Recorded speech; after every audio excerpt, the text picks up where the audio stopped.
Hey everyone, welcome to Dr. Sleep. We love creating unique content for you, but we need your support now more than ever. Our channel is facing some challenges, and we really need your interaction. If you enjoy what we offer, please subscribe, hit the notification bell, and share our videos with your friends. Every comment, like, and share makes a huge difference. Let's grow together and keep bringing you the content you care about. Thank you for your continued support. The neon glow of the newsroom clock cast a faint light over the desk where Evelyn Brooks sat, her fingers hovering above the keyboard. The pitch she had sent her editor an hour ago was the latest in a long line of Hail Marys to save her career. After months of fluff pieces and dead-end leads, she was desperate for a story that would put her name back on the map. Her gaze fell on the sticky note pinned to her monitor, a tip from an anonymous source.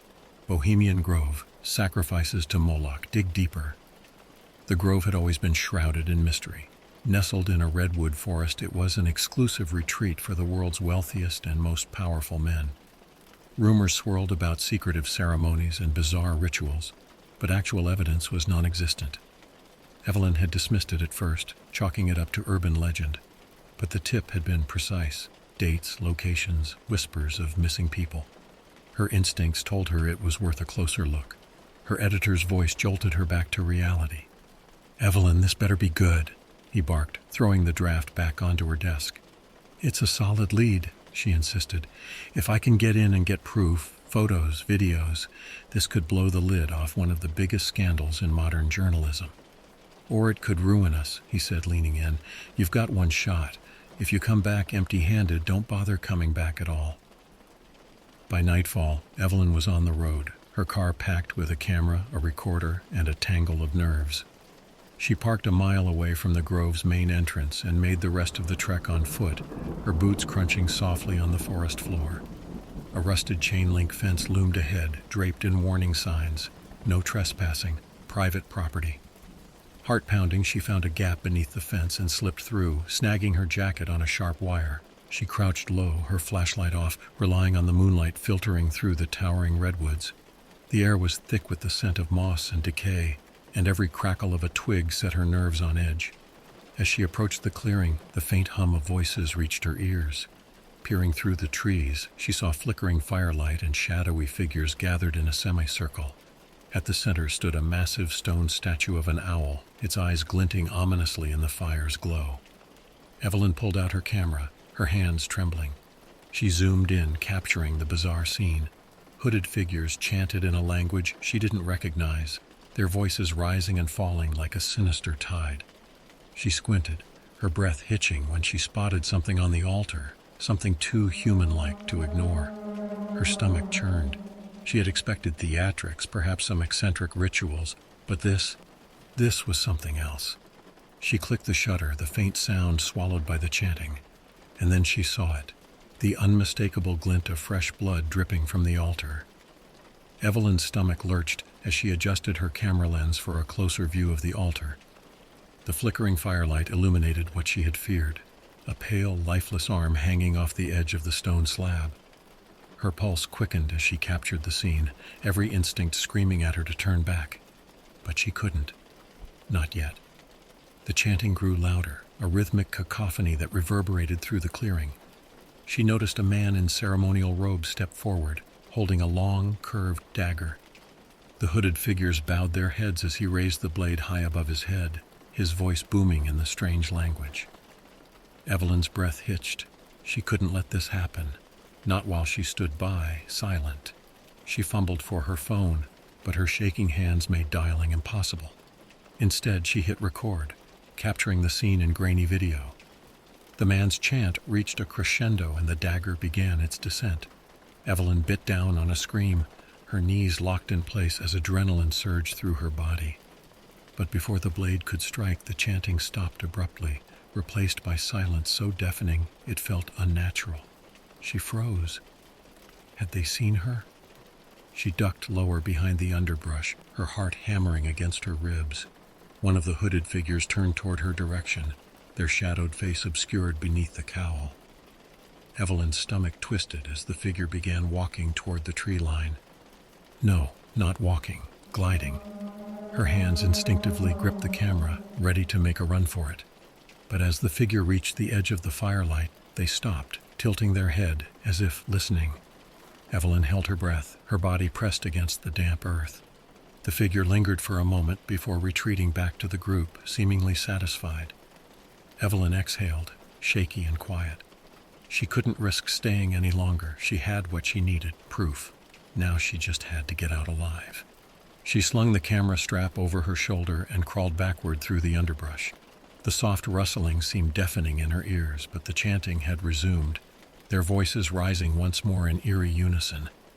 A twig snapped under her palm and she froze, her eyes darting back to the clearing. This time, 3 figures turned in her direction. One raised an arm pointing directly at her. Her blood ran cold. "Go, go, go," she whispered to herself, scrambling to her feet and breaking into a run. Behind her, shouts erupted, and she caught the faint sound of heavy footfalls on the forest floor. Her lungs burned as she wove through the trees, their ancient trunks closing in like sentinels. Her boot caught on a root, and she tumbled forward, landing hard on her side. Pain shot through her arm, but she forced herself up. The voices were closer now, their tones sharp and commanding. She had to move, but the woods stretched endlessly in every direction, dark and disorienting. For the first time, Evelyn truly felt the weight of her situation. Alone, hunted, and deep within the shadowy domain of something far beyond her understanding, she realized escape might not be as simple as running away. Evelyn stumbled through the forest, her breaths coming in ragged gasps. The night felt alive with movement. Branches creaked, leaves rustled, and shadows shifted just out of view. She didn't dare look back. The shouts of her pursuers echoed through the trees, growing louder with every passing moment. Her camera thudded against her chest as she ran, the strap biting into her shoulder. She clutched it tightly, the only tangible proof of what she had witnessed. Without it, her story would be dismissed as the ramblings of a madwoman. But that was a concern for later, if there was a later. The forest seemed endless, a labyrinth of towering redwoods that all looked the same. She darted between the trunks, her boots sinking into the damp soil. Her flashlight was still tucked into her pocket, but she didn't dare use it. Any light would make her a beacon for the cultists. A branch scraped her cheek as she ducked beneath a low-hanging bough, and the sting jolted her back to the present. She pressed forward, her pulse thundering in her ears. The voices were closing in now, their sharp guttural tones cutting through the night. She could almost feel their presence, an oppressive weight bearing down on her. Suddenly, she tripped over something solid, sprawling onto the forest floor. Pain lanced through her knees and palms as she scrambled to her feet, her heart pounding with panic. She turned to see what had caused her fall and froze. It was a body. The corpse was splayed awkwardly across the ground, its limbs twisted at unnatural angles. The smell hit her next, a sickly sweet stench of decay that made her gag. She staggered back, her hands flying to her mouth. The man's face was frozen in a grimace of terror, his eyes wide and unseeing. A deep gash ran across his throat and his chest was stained with dried blood. Evelyn's stomach churned as she realized the man was wearing a business suit, the fabric torn and muddied. He wasn't just a victim, he was one of them, a member of the cult, discarded like trash. Her horror deepened as she noticed something nearby, a pile of bones, human bones. Some were gnawed, as if by animals, but others looked cleanly severed. She stumbled back, her breath hitching. The woods weren't just a hunting ground, they were a dumping ground. The sound of a breaking branch snapped her back to reality. She spun around, her eyes scanning the darkness. The voices were closer now, accompanied by the rustle of undergrowth. They were nearly upon her. Gripping her camera, she forced herself to move, her legs shaking as she pushed deeper into the forest. The terrain grew more uneven, the ground littered with roots and rocks that threatened to trip her at every step. Her mind raced, frantic for an escape route. As she crested a small hill, she spotted a faint glimmer of light through the trees. Hope surged within her. A road? A cabin? She didn't know, but it was her only chance. She sprinted toward it, ignoring the stabbing pain in her side. But as she drew closer, she realized the light wasn't salvation. It was fire, torches held by more hooded figures. They stood in a clearing ahead, their faces hidden, their bodies motionless, waiting. Evelyn skidded to a halt, her chest heaving. Trapped between the cultists behind her and the ones ahead, she realized the forest was no longer just a place to run. It had become a cage. Evelyn backed away from the clearing, her heart pounding so loudly she feared it would give her away. The torches cast an eerie glow over the hooded figures, their faces still obscured in shadow. They stood perfectly still, as if waiting for her next move. Behind her, the shouts of her pursuers grew louder, their footfalls crunching through the underbrush. She was cornered. Her options were dwindling by the second. Desperation clawed at her mind, but she refused to give in. She had come this far. There had to be a way out. Clutching her camera like a lifeline, she turned and bolted to the side, hoping to skirt the clearing and lose herself deeper in the forest. Her sudden movement broke the cultists' stillness. They turned in unison, their torches flaring as they moved toward her, their steps unnervingly synchronized. She pushed herself harder, her legs screaming in protest. The forest grew denser, the trees closing in around her. Low-hanging branches lashed at her face and arms, leaving stinging welts. The air grew thick, almost suffocating, as if the forest itself conspired to keep her trapped. Her foot caught on a root, and she crashed to the ground, the camera slipping from her grasp. Pain shot through her ankle as she scrambled to retrieve it. Her fingers closed around the strap, just as a shadow loomed over her. A hand shot out, grabbing her arm with a grip like iron. Evelyn screamed, twisting and kicking, but the figure didn't let go. She caught a glimpse of their face, pale and gaunt, their eyes like empty voids beneath the hood. "Let me go!" she shrieked, her voice cracking with terror. The figure didn't respond, their grip tightening as they began to drag her toward the clearing. Evelyn clawed at the ground, her nails digging into the soil, but it was futile. The other cultists emerged from the shadows, forming a ring around her. Their torches burned brighter, casting the area in an ominous glow. They hauled her back to the heart of the grove, where the massive stone owl loomed like a malevolent guardian. The statue's eyes glinted in the firelight, its features carved with unnerving precision. Evelyn's heart sank as she realized she was back where she had started. The chanting began again, low and guttural, vibrating through the air. The cultists raised their torches, their shadows dancing across the clearing. Evelyn struggled, but the hands holding her were unyielding. They forced her to her knees in front of the owl, her camera ripped from her grasp and tossed aside. "Why are you doing this?" she demanded, her voice hoarse. "What do you want from me?" The chanting stopped. A deafening silence fell over the grove. One of the cultists stepped forward, their hooded head bowing slightly toward the statue. For a moment, nothing happened. Then, to Evelyn's horror, the owl's eyes began to glow, a deep, fiery orange that pulsed like a heartbeat. The air grew heavy, pressing down on her chest. The ground beneath her trembled, and a low, guttural voice filled the clearing, emanating from the statue itself. "Welcome, seeker of truth." Evelyn's breath caught in her throat. The voice was neither human nor animal, but something ancient and otherworldly. It reverberated through her very bones, making her head spin. The cultists bowed as one, their silence a stark contrast to the voice that now seemed to speak directly to her. "You have seen what others fear to see," the voice continued. "And yet you stand before me, bold, curious, desperate. Shall we make a pact, you and I?" Evelyn's blood ran cold. The statue was alive, or worse, inhabited by something far beyond her comprehension. She opened her mouth to speak, but no words came out. The voice rumbled again, louder this time, as if amused by her fear. "Do you wish for power, wealth, knowledge? All can be yours, if you offer your loyalty." The cultists stood motionless, their heads bowed, waiting for her answer. Evelyn stared at the massive owl statue, her mind reeling. The glowing eyes seemed to pierce straight into her soul, exposing every fear and weakness she had ever tried to bury. The voice was a tangible force, vibrating through the air and into her bones. She fought to steady her breathing, but her chest felt constricted, as if the weight of the forest and the cult's expectations were crushing her. "What are you?"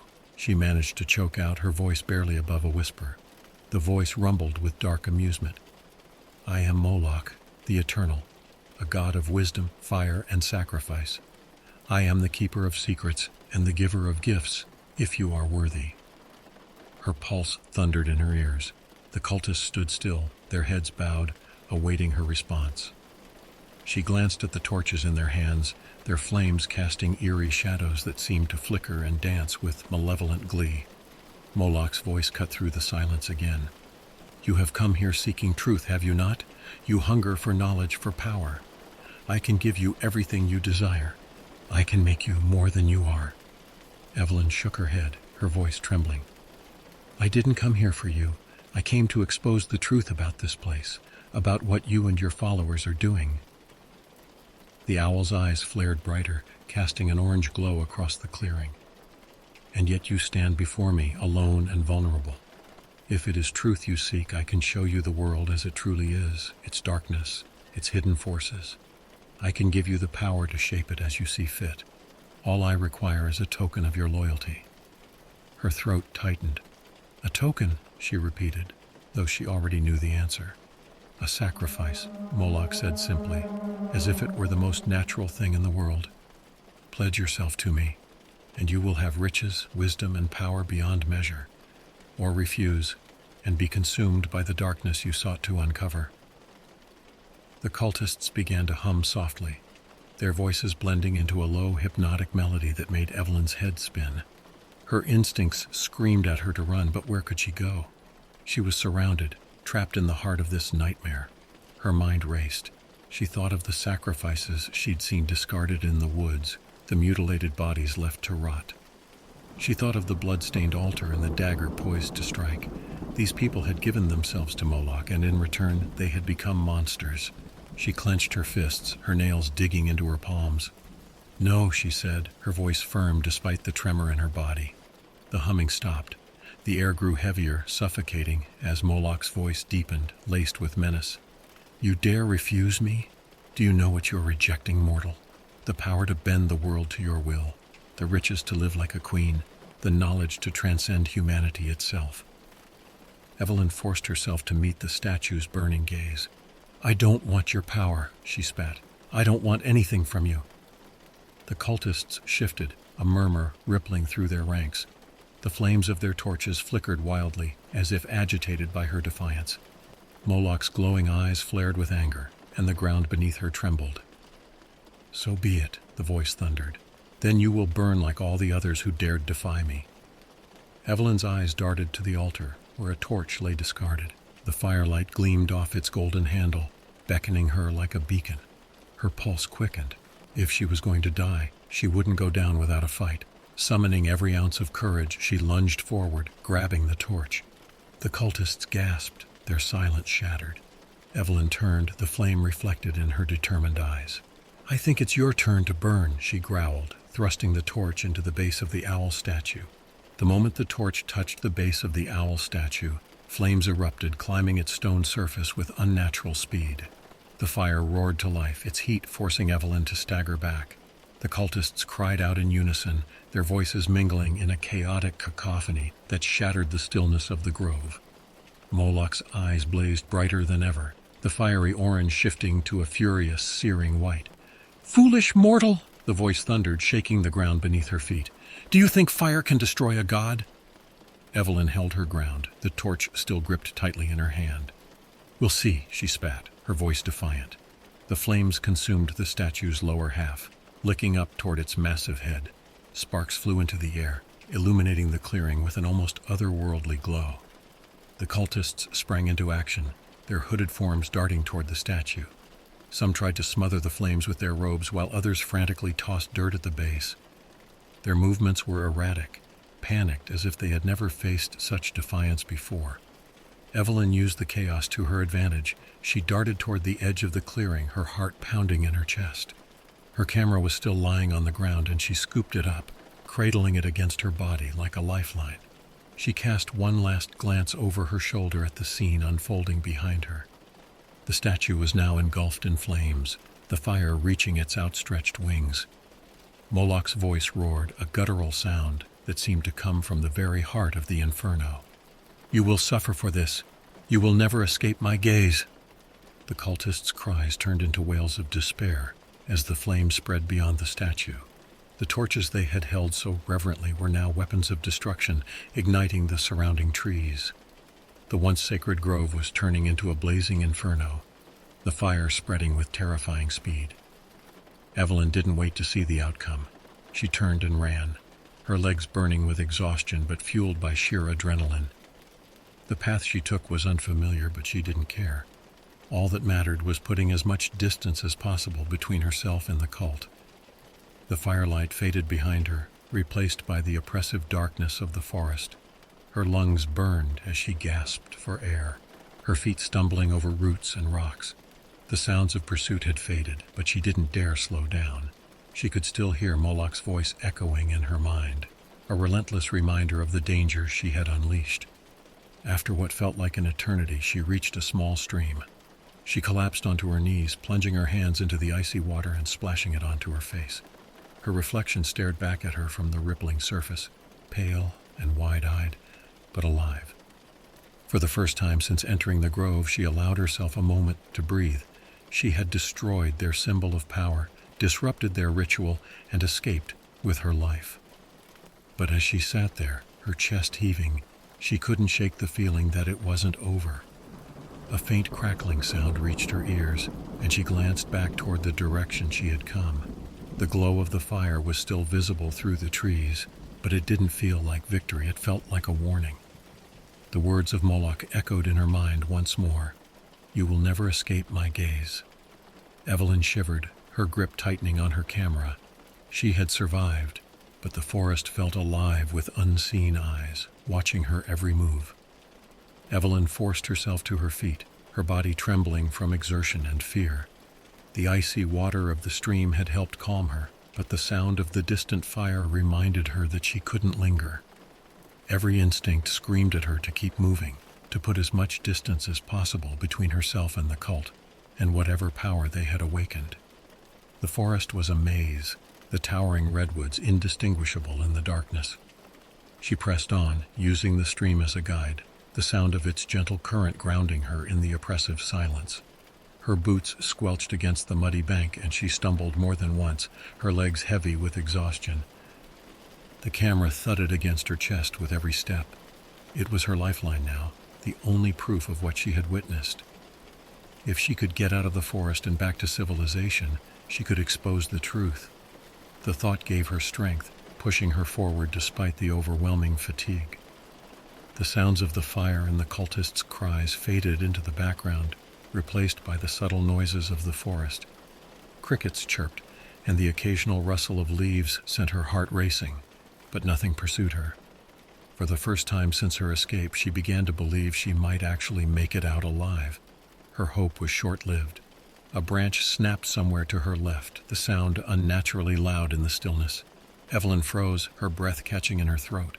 Her eyes scanned the darkness, but she saw nothing. The shadows between the trees seemed to shift and sway, but she couldn't tell if it was her imagination or something more sinister. "Get a grip," she whispered to herself, her voice barely audible. She pressed on, quickening her pace. Every sound seemed amplified now, the rustle of leaves, the creak of tree branches, even the crunch of her own footsteps. She tried to convince herself it was just the forest, just the natural sounds of the night. But the nagging feeling of being watched refused to leave her. The stream began to widen, the terrain becoming more uneven. Evelyn stumbled over a cluster of rocks and nearly fell, catching herself on a nearby tree.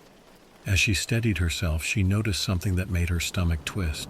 A series of deep gouging marks ran along the tree trunk, as if something with claws had raked through the bark. The wounds were fresh, the sap still oozing. Her hand trembled as she pulled it back, her mind racing. What had done this? A low growl rumbled through the trees, faint but unmistakable. Evelyn's breath hitched, and she whipped around, her eyes darting through the darkness. She saw nothing, but the growl came again, this time closer. It wasn't human. It wasn't an animal she recognized either. It was guttural, alien, and filled with malice. She clutched her camera like a weapon, though she knew it would do her no good. Her heart pounded as she backed away, her gaze locked on the shadows. The growl grew louder, and she could hear something moving now, its steps heavy and deliberate. Panic took over. She turned and ran, her fear overpowering her exhaustion. The forest blurred around her as she sprinted, her breath coming in ragged gasps. Whatever was following her was fast, its movements crashing through the underbrush with terrifying speed. The stream disappeared from view as she veered off course, her only thought to escape. She didn't care where she ended up, as long as it was away from that sound, that thing. Her legs burned, her vision blurred, but she didn't stop. The growling faded, and for a brief blissful moment, she thought she had lost it. But then she burst into a clearing, and found herself back where she had started. The owl statue was gone, reduced to a smoldering pile of rubble, but the cultists were still there. They stood in a wide circle, their torches raised, their heads turning toward her in eerie unison. Evelyn skidded to a halt, her chest heaving. She was trapped again, and this time, there was no escape. Evelyn stood frozen at the edge of the clearing, her body trembling. The flames from the ruined statue still smoldered, casting a dim, hellish glow over the scene. The cultists stared at her, their hooded heads tilted as if in unspoken communication. She clenched her fists, her mind racing for a way out. Then she noticed something strange. They weren't moving toward her. They simply stood there as if waiting. For what, she didn't know. Her gaze darted between them and the charred remnants of the owl statue. The fire had consumed most of it, but the air still carried a suffocating sense of power, an oppressive weight that pressed down on her chest. "You cannot escape me." The voice, guttural and deep, rang out again, though the statue was no longer intact. It came from everywhere and nowhere, reverberating in her skull. Evelyn staggered back, clutching her head, but the voice only grew louder. "You think you can defy a god? Burn my vessel, disrupt my ritual, foolish mortal. My gaze is eternal, my reach infinite." The cultists began to chant, their voices low and rhythmic, rising and falling in an alien cadence that made Evelyn's skin crawl. She forced herself to move, to take a step back toward the woods, but her legs felt heavy, as if the earth itself conspired to keep her in place. "No," she whispered, her voice hoarse. "You don't control me. You're just a statue, a symbol, you're nothing." The voice laughed, a sound that chilled her to the bone. "Nothing? Then why do you tremble? Why do you run? I have seen your fears, your desperation. You are mine, whether you accept it or not." Her fingers tightened around the camera. It was her only weapon now, not against Moloch, but against the cult and their influence. If she survived, she could expose them, bring their secrets to light. That thought gave her the strength to turn and run once more, her legs carrying her back into the forest. The cultists didn't follow. Their chanting continued, fading into the distance as she sprinted deeper into the woods. The oppressive weight began to lift, replaced by the cool night air and the faint sounds of the forest. She didn't stop until she reached a narrow dirt road, her chest heaving, her body drenched in sweat. A pair of headlights appeared in the distance. Evelyn stumbled toward the road, waving her arms frantically. The car slowed, and the driver, a middle-aged man in a pickup truck, rolled down his window, his expression a mix of concern and confusion. "Are you all right, miss?" he asked, his voice tinged with suspicion. "I need help," Evelyn gasped. "Please, just get me out of here." The man hesitated, then unlocked the passenger door. Evelyn climbed in, clutching the camera to her chest. As the truck pulled away, she glanced out the window, half expecting to see the cultists emerging from the woods. But the forest remained still, the firelight from the grove fading into the distance. She didn't speak during the drive. The man asked questions, where she was from, what had happened, but she couldn't form the words to answer. Her mind was consumed by the events of the night, the voice of Moloch still echoing in her ears. When they reached the edge of town, Evelyn thanked the driver and stumbled out of the truck. She walked the remaining distance to her apartment, her legs weak, her body aching. Once inside, she locked the door, pulled the curtain shut, and collapsed onto the floor. She had survived. She had escaped. But as she sat there, clutching the camera like a lifeline, she couldn't shake the feeling that she hadn't truly won. The morning light filtered through Evelyn's drawn curtains, but it brought no sense of relief. She sat at her desk, staring at her camera. Her hands hovered over her laptop keyboard, trembling as she prepared to transfer the evidence, photos and videos she'd risked her life to obtain. The files uploaded quickly, the thumbnails appearing in neat rows on the screen. The images were grainy but unmistakable. The hooded cultists, the blood-stained altar, the towering owl statue before it was engulfed in flames. The video, though shaky, captured the eerie chanting and the moment the fire consumed the statue. It was everything she needed to blow the story wide open. She drafted her article with precision, detailing every harrowing moment from her infiltration of Bohemian Grove to her narrow escape. She left no detail unexplored, crafting a narrative that would force even the most skeptical reader to take notice. This was the story of a lifetime, and she wasn't going to let it slip away. By the time she finished, her coffee sat cold and untouched. She hit send on the email, forwarding the story and evidence to her editor. She leaned back in her chair, exhaustion washing over her. Despite the lingering fear, she felt a flicker of hope. If her editor published the story, the truth would finally come to light. An hour passed, then two. Evelyn paced her apartment, her nerves fraying with each passing minute. Finally, her phone buzzed with an incoming call. It was her editor.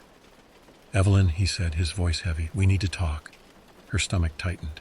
"Did you read the story? Did you see the photos, the video? This is real, Mark. It's huge." There was a long pause on the other end of the line. "I saw everything," he said finally. "But we can't run it." Her heart sank. "What? Why? You saw the proof?" "I did," he interrupted, his tone clipped. "But this is above us, way above us. I've already been contacted by people. They made it clear that publishing this story would be a mistake." Evelyn's blood ran cold. "You mean the cult? They got to you." "They don't need to get to me," he said bitterly. "They've got connections everywhere. They can ruin the paper, ruin us. I can't take that risk." She clenched her fists, anger boiling in her chest.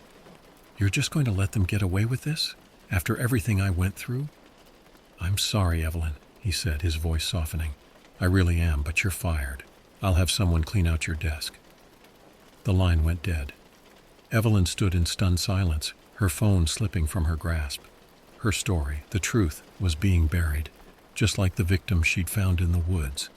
The cult's reach was longer than she'd imagined, and now it had claimed her career. But it wouldn't claim her voice. She turned back to her laptop, opened a blank document, and began to write. If the mainstream media wouldn't publish her story, she would do it herself. She uploaded the photos and videos to a secure server and started typing an account of her experience, sparing no detail. When she finished, she hit post, sharing the story on multiple platforms. It wasn't the front page of a newspaper, but it was a start. She leaned back, exhaustion weighing her down, but for the first time in hours, she felt a flicker of triumph. That flicker vanished as a soft sound reached her ears, a faint rustling like feathers brushing against glass. Her heart stopped. Slowly, she turned toward the window. An owl perched on the sill, its massive, unblinking eyes fixed on her. It didn't move, didn't blink, just watched her in silence. Evelyn's breath caught in her throat. She forced herself to look away, her fingers trembling as she closed her laptop. She couldn't shake the feeling that Moloch's promise still lingered in the air, unspoken but undeniable. "You will never escape my gaze."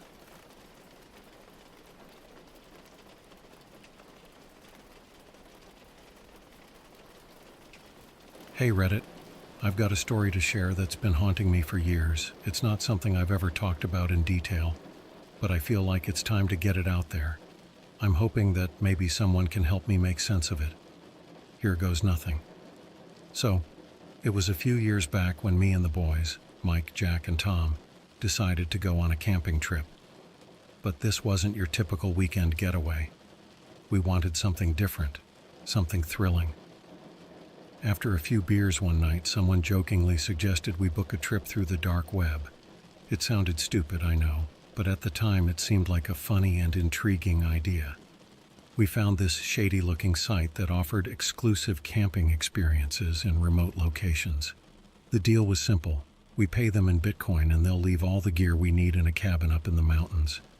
They'd even leave a map showing us the best spots to set up our tents. It was ridiculously cheap and, in hindsight, way too good to be true, but we were young and dumb looking for adventure. The day of the trip finally came. We drove out to the designated meeting spot at the base of the mountain, following the sketchy instructions we'd been emailed. Sure enough, there was the cabin. It looked run down, but inside we found everything we needed: tents, food supplies, camping gear, even a first aid kit. There was also the promised map, marking a trail up the mountain to a perfect camping spot. We started our hike full of excitement. The trail was tough, and the terrain got more challenging as we went higher, but the scenery was breathtaking. Thick forests, a rushing river, and the sounds of nature all around us. We were having a great time, joking and pushing each other on. After hiking all day, we were exhausted. We found a clearing that matched the spot marked on the map, set up our tents, and crashed hard. I was out like a light almost immediately, but then, in the middle of the night, Mike shook me awake. "Dude, something's weird. I think there are people around us," he whispered, his voice shaky. Groggy and irritated, I grabbed my flashlight and stumbled out of the tent. I scanned the woods but saw nothing, just shadows cast by the trees. The only sound was the wind rustling the leaves. "Man, you're just imagining things," I told him. "Go back to sleep." Reluctantly, he agreed, and we went back to our tents. But I couldn't shake this uneasy feeling as I lay there, staring at the tent ceiling. Eventually, exhaustion won, and I drifted off again. Morning came, and we continued our trek. The weird vibe from the night before lingered, and it wasn't just Mike who felt it. Jack and Tom mentioned hearing strange noises, whispers almost, and seeing odd lights flickering through the trees. Mike, more on edge than the rest of us, wanted to turn back, but I was adamant. We'd come this far, and I wasn't about to give up. By midday, we reached the top. There, standing eerily against the backdrop of the mountains, was a small wooden cabin made out of black wood. It looked ancient and out of place. Despite the creepiness, we decided to stay there instead of setting up our tents. That night I wasn't feeling great. My head felt heavy and I was bone tired. I collapsed into one of the bunks and fell into a restless sleep. It was in this blurry state of half-consciousness that I heard it, Mike screaming my name. I shot up, my head pounding. I stumbled down the stairs, my vision swimming. At the entrance stood several tall figures in black suits. They looked human, but something was off. Their faces were obscured in shadow, and they moved in an unsettlingly synchronized way. Panic set in. We bolted out of the cabin, sprinting down the mountain path. I don't remember much after that. I fell, hitting my head, and everything went black. When I came to, it was daytime, and my head throbbed with pain. Somehow I managed to stumble back down to the original cabin. I flagged down a passing car, and the driver took me to a nearby village. From there, I called my friends. They came as fast as they could. When they arrived, I expected relief, but what they told me sent chills down my spine. They said they had come back for me with the police and everything, but there was no cabin. And here's the kicker. I hadn't been missing for a few hours like I thought. I'd been gone for 3 years. Writing this down is giving me chills. I don't know what happened up there. Maybe I time traveled, or maybe something far stranger is at play. All I know is that the mountain took something from me, and I'm not sure I'll ever get it back.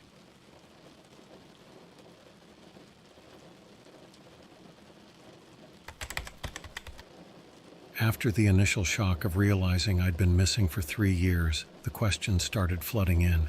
How could I have lost so much time? Where had I been? And what the hell happened on that mountain? But my friends and I didn't have any answers. We just sat there stunned in the small village police station. The police were just as baffled.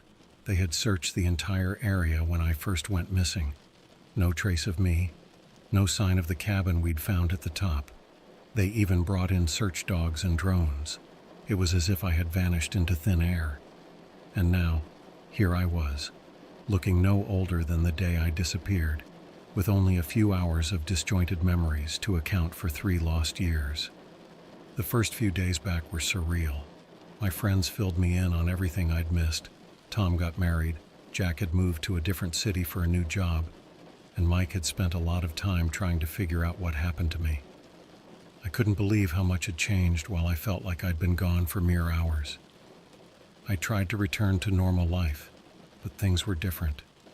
I had trouble sleeping, plagued by vivid dreams of the cabin and the faceless figures. During the day, I felt constantly watched, like someone or something was always just out of sight. The worst part was the memories. They were fragmented and distorted, like looking through a shattered mirror. Mike was the most persistent about finding out the truth. He couldn't let it go, always coming up with new theories. Maybe the cabin was some kind of government experiment, or we stumbled upon something we weren't supposed to see. One night, over a few beers, he suggested we go back. At first I thought he was crazy. Why would I want to return to the place that had caused me so much turmoil? But the more I thought about it, the more it made sense. Maybe retracing our steps would help piece together what happened. Maybe it would give me some closure. So we made a plan. This time we prepared better. We brought more gear, GPS trackers, and told our families exactly where we were going. The hike felt different. The mountain was eerily quiet, and the usual forest sounds seemed muted, almost like the place remembered us. We reached the original cabin without any trouble. Everything was as we left it, down to the map still pinned to the wall. I hesitated, but Mike urged us on. Following the map, we hiked back up to the spot where we'd seen the black wooden cabin. This time, there was nothing. Just an empty clearing. We searched the area, thinking maybe we had the wrong spot, but there was no sign of the cabin. Mike looked at me with frustration and confusion, but I was almost relieved. Maybe it had all been a bizarre dream. But as we started to head back, something strange happened. The air grew thick, and the forest around us seemed to change. The trees looked twisted, their branches like skeletal fingers reaching out. A deep, unsettling silence fell over us, and then we heard it. Whispers, just like before. Panic started to set in, and we quickened our pace. Suddenly, Jack stumbled upon something partially buried under the leaves. It was a small, black wooden box. It looked old, weathered by time, but there was no mistaking its eerie craftsmanship. Inside the box, we found strange, handwritten notes. They were in a language none of us recognized, accompanied by crude drawings of tall, faceless figures and a black cabin. There was a sense of dread that washed over me, and I could see the same fear mirrored in my friend's eyes. We decided it was time to leave. As we descended the mountain, the whispers followed us, growing louder and more insistent. The forest seemed to close in around us, making it hard to breathe. By the time we reached the base, we were exhausted, both physically and mentally. Back at the village, we handed the box over to the police. They were skeptical, but agreed to look into it. Mike and I kept copies of the notes, hoping to find someone who could decipher them. The experience had rattled us all, but we were determined to get to the bottom of it. The following weeks were a blur of research and dead ends. We consulted experts, but no one could identify the language or the symbols. It felt like we were chasing shadows, trying to grasp something just out of reach. One night, as I was poring over the notes again, I noticed something I hadn't before. A recurring symbol that looked like a clock, but the hands were moving backward. It sent a shiver down my spine, and I couldn't shake the feeling that time itself had been manipulated. I'm still haunted by what happened on that mountain. Writing this down has helped a bit, but the questions remain. What did we stumble upon, and will it ever let us go?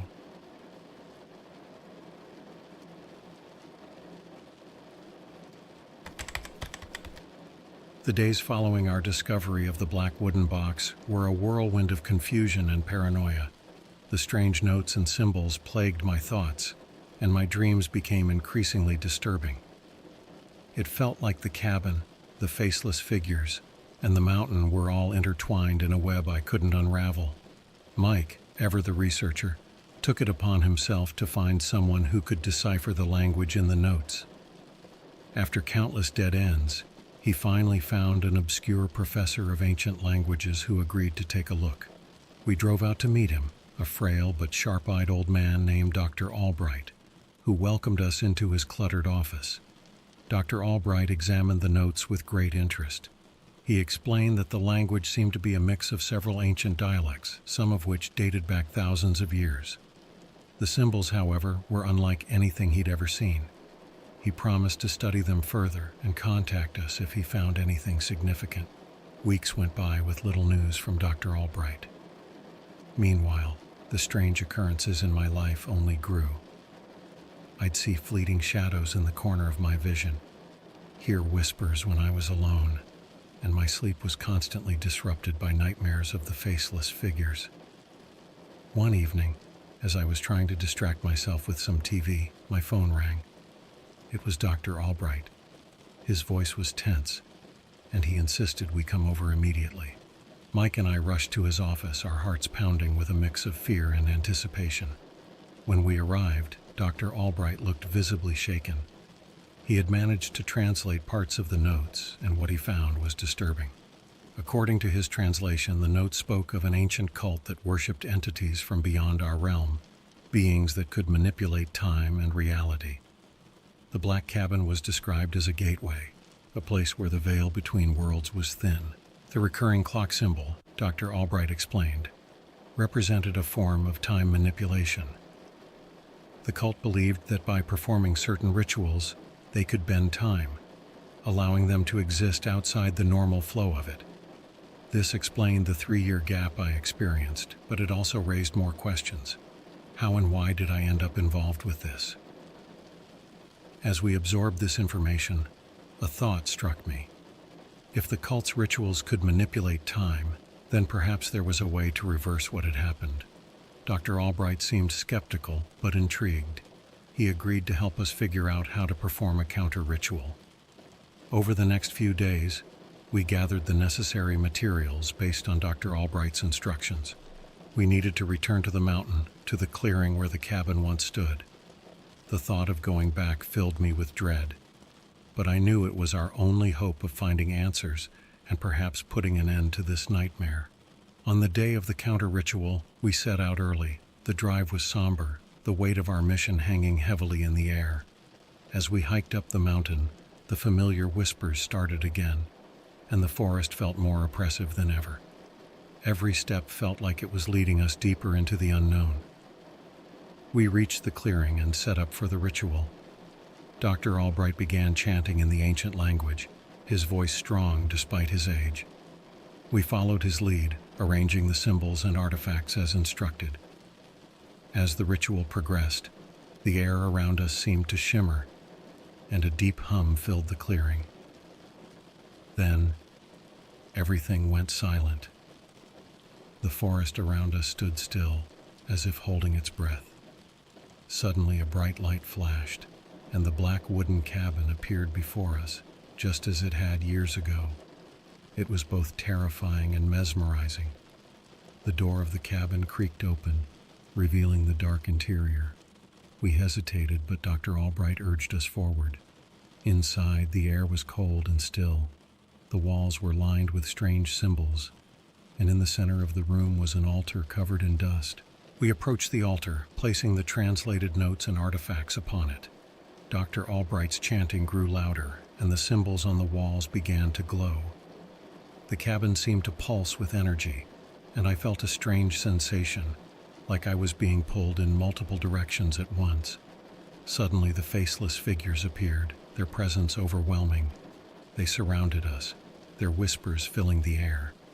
I felt a surge of fear, but Dr. Albright remained calm, his voice unwavering. He completed the ritual, and a blinding light engulfed us. When the light faded, we found ourselves back in the clearing. The cabin was gone, and the forest was quiet once more.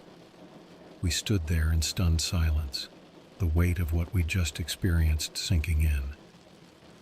Dr. Albright believed we had successfully closed the gateway, but he couldn't guarantee that the entities wouldn't return. The experience left us shaken, but determined to uncover more about the cult and the black cabin. As we made our way back down the mountain, I couldn't help but feel that this was just the beginning of something far greater and more terrifying than we could ever imagine.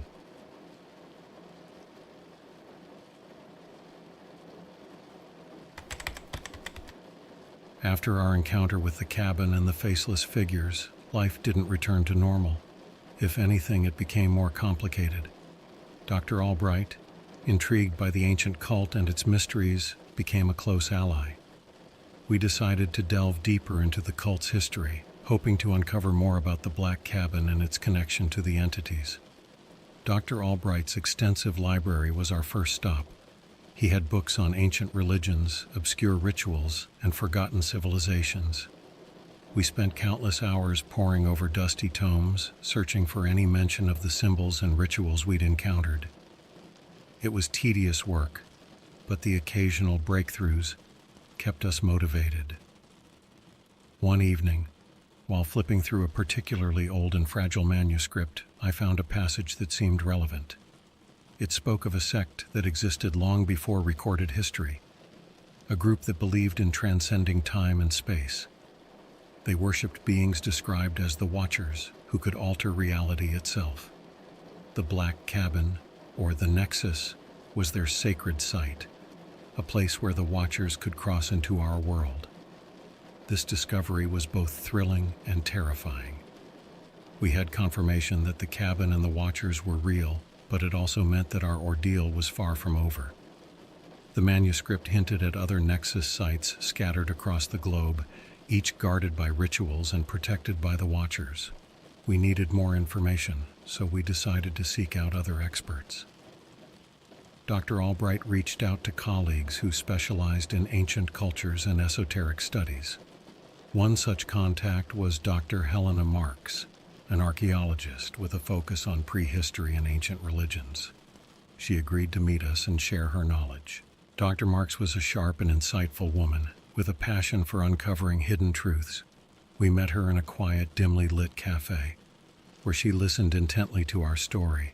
She was fascinated by the concept of the Watchers and the Black Cabin, and she mentioned having come across similar legends in her own research.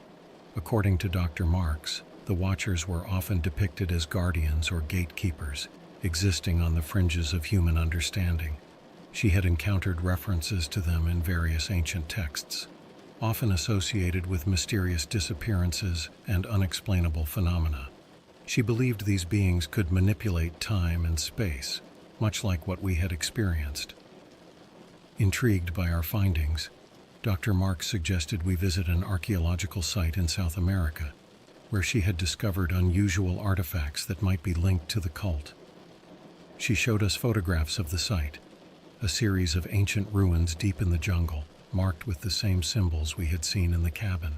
Despite our apprehensions, we agreed to join Dr. Marks on an expedition to the site. The journey was long and arduous, taking us through dense jungles and treacherous terrain. But the prospect of uncovering more about the Watchers and their cult drove us forward. When we finally reached the ruins, it was like stepping back in time. The structures were overgrown with vegetation, but the symbols were unmistakable. As we explored, we found more evidence of the cult's presence: altars, carvings, and even ancient texts inscribed on stone tablets. One tablet stood out. It depicted a ritual remarkably similar to the one Dr. Albright had performed, with figures surrounding a central figure, light emanating from their hands. The accompanying text described a way to banish the Watchers, but it required a sacrifice, something we hadn't encountered before. Dr. Marks was eager to decode more of the text, but the presence of the sacrifice worried us. What did it mean, and who or what was required for it?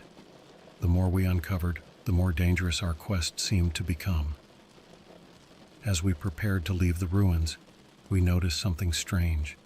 The jungle around us grew eerily quiet, and a familiar chill ran down my spine. The whispers began again, faint at first but growing louder. The Watchers were near. We hastily gathered our things and made our way back to camp. That night, as we sat around the fire, the sense of dread was palpable. We knew we were getting closer to the truth, but the cost was becoming increasingly clear. The Watchers didn't want us uncovering their secrets, and they would stop at nothing to keep us from doing so. In the days that followed, we continued our research, but the threats grew more ominous. Strange figures appeared in our peripheral vision, and our equipment malfunctioned inexplicably. It was as if the very fabric of reality was being manipulated to deter us. Despite the dangers, we pressed on. We knew we had to finish what we started to uncover the full story of the Watchers and the Black Cabin. But as the shadows around us grew darker, we realized we were in deeper than we ever anticipated.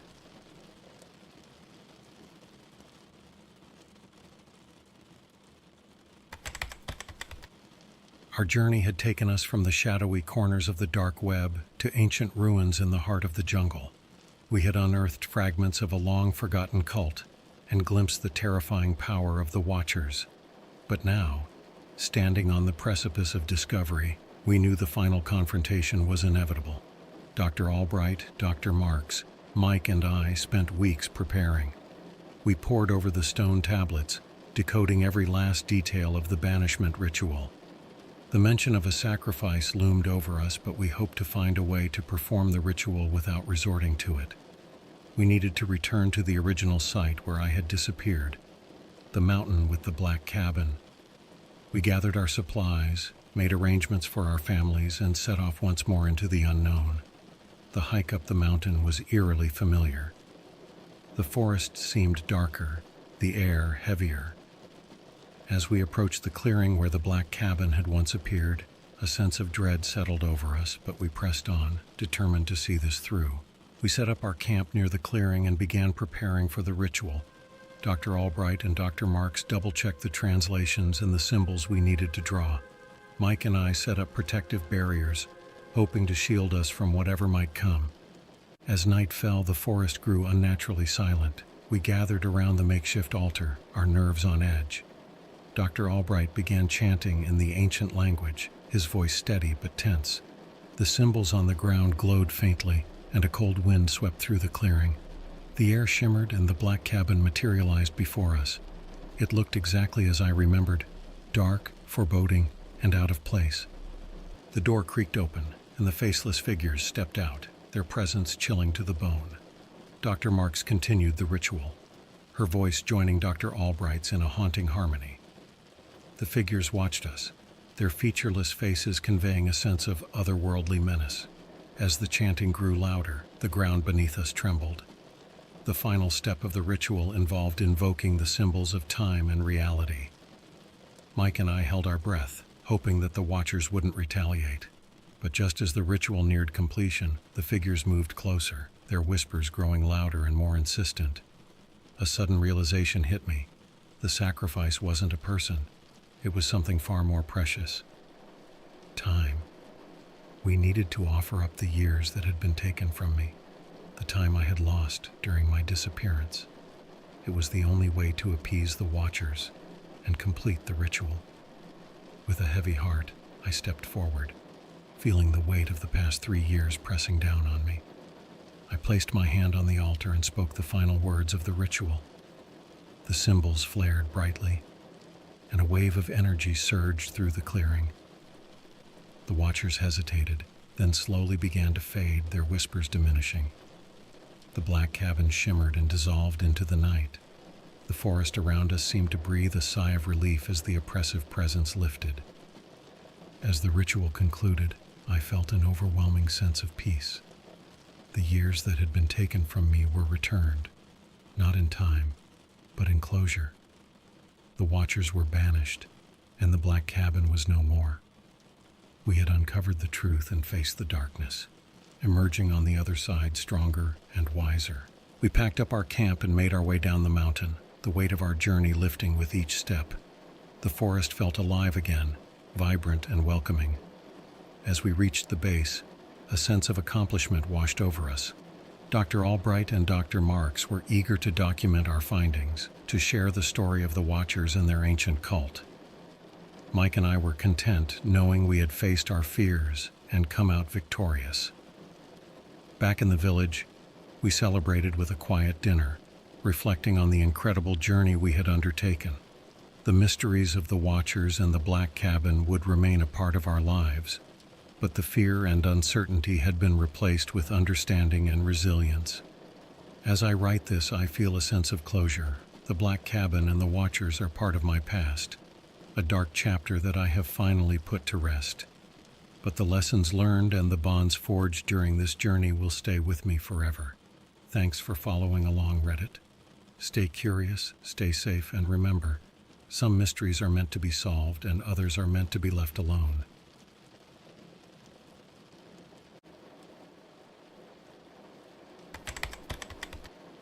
I've always been a fan of camping. The solitude, the fresh air, the feeling of disconnecting from the world.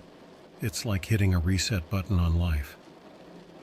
So when I got a chance to take a long weekend off work, I didn't hesitate. I packed my gear, grabbed some food, and headed out to the nearest national forest. It was supposed to be a simple trip, just me and nature for a few days. Little did I know it would turn into an experience I would never forget. The forest I chose was quite remote, about a 3-hour drive from the nearest town. Perfect, I thought. After driving through winding roads and dense trees, I finally reached the parking area and set off on foot. I had a map and a compass, so I felt confident I'd find my way easily. The first day was perfect. I hiked for miles, set up my tent near a serene lake, and enjoyed the peace and quiet. As night fell, I made a small campfire, cooked dinner, and stared up at the stars. It was everything I had hoped for. The next morning, I decided to explore further. I packed some essentials into my day pack and set off, eager to see more of the forest. I followed a trail that seemed less traveled, thinking it would lead me to some untouched spots. Hours passed as I walked, absorbed in the beauty around me. The deeper I went, the denser the forest became, and soon I realized I had strayed from the main path. I wasn't worried at first. I had my compass and the sun as my guide. But as I tried to navigate back, the trees seemed to close in around me, and the forest took on an eerie, almost oppressive atmosphere. The birds had stopped singing, and the only sounds were my own footsteps and the occasional rustle of leaves. Then I saw it, a small, dilapidated cabin hidden among the trees. It looked ancient, with weathered wood and a sagging roof. There was something unsettling about it, but at the same time, it felt strangely familiar. I couldn't place why. I stood there for a moment, debating whether to approach or to keep trying to find my way back. Curiosity won. As I got closer, I noticed more details. Broken windows, a door hanging slightly ajar, and an overgrown path leading to the front steps. Despite its derelict state, the cabin seemed to beckon me. I pushed the door open and stepped inside. The interior was just as decayed as the outside. Dusty furniture, cobwebs everywhere, and an overwhelming sense of abandonment. Yet I couldn't shake the feeling that I had been here before. It was as if the place was etched somewhere deep in my memory, but I couldn't pinpoint why. Night was falling, and with no clear way out of the forest, I decided to stay the night. I set up my sleeping bag in a corner, far from the broken windows. The wind howled outside, and the trees cast strange shadows on the walls. As I lay there, I felt a creeping sense of unease, but exhaustion eventually pulled me into a fitful sleep. In my dreams, the cabin came alive with memories I couldn't fully grasp. Shadowy figures moved through the rooms, whispering in a language I didn't understand. I saw flashes of people who seemed familiar, but whose faces I couldn't see clearly. I woke up several times, heart pounding, but each time, the silence of the cabin pressed down on me, and I fell back into uneasy slumber. The next morning, I left the cabin at first light, determined to find my way back to the main trail. The forest seemed less menacing in the daylight, and after a few hours of walking, I finally stumbled upon a familiar path. Relief washed over me as I made my way back to my campsite, packed up and headed home. But even as I drove away, the image of the cabin lingered in my mind. It wasn't just the eeriness of the place, it was the nagging feeling that I knew it from somewhere.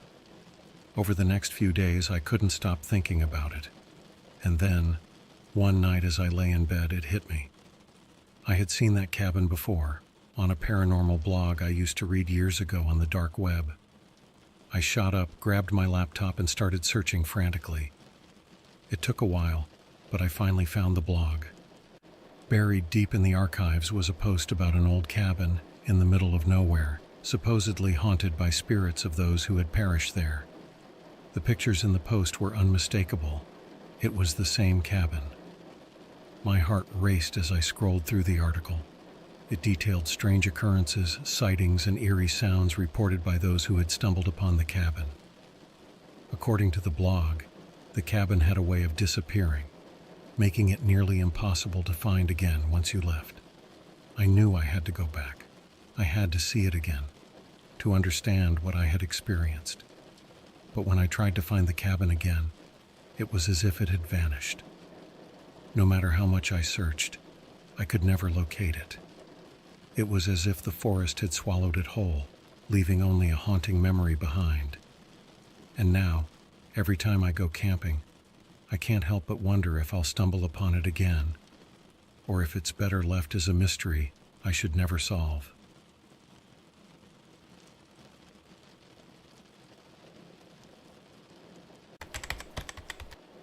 The days following my return from the camping trip were consumed by thoughts of that cabin.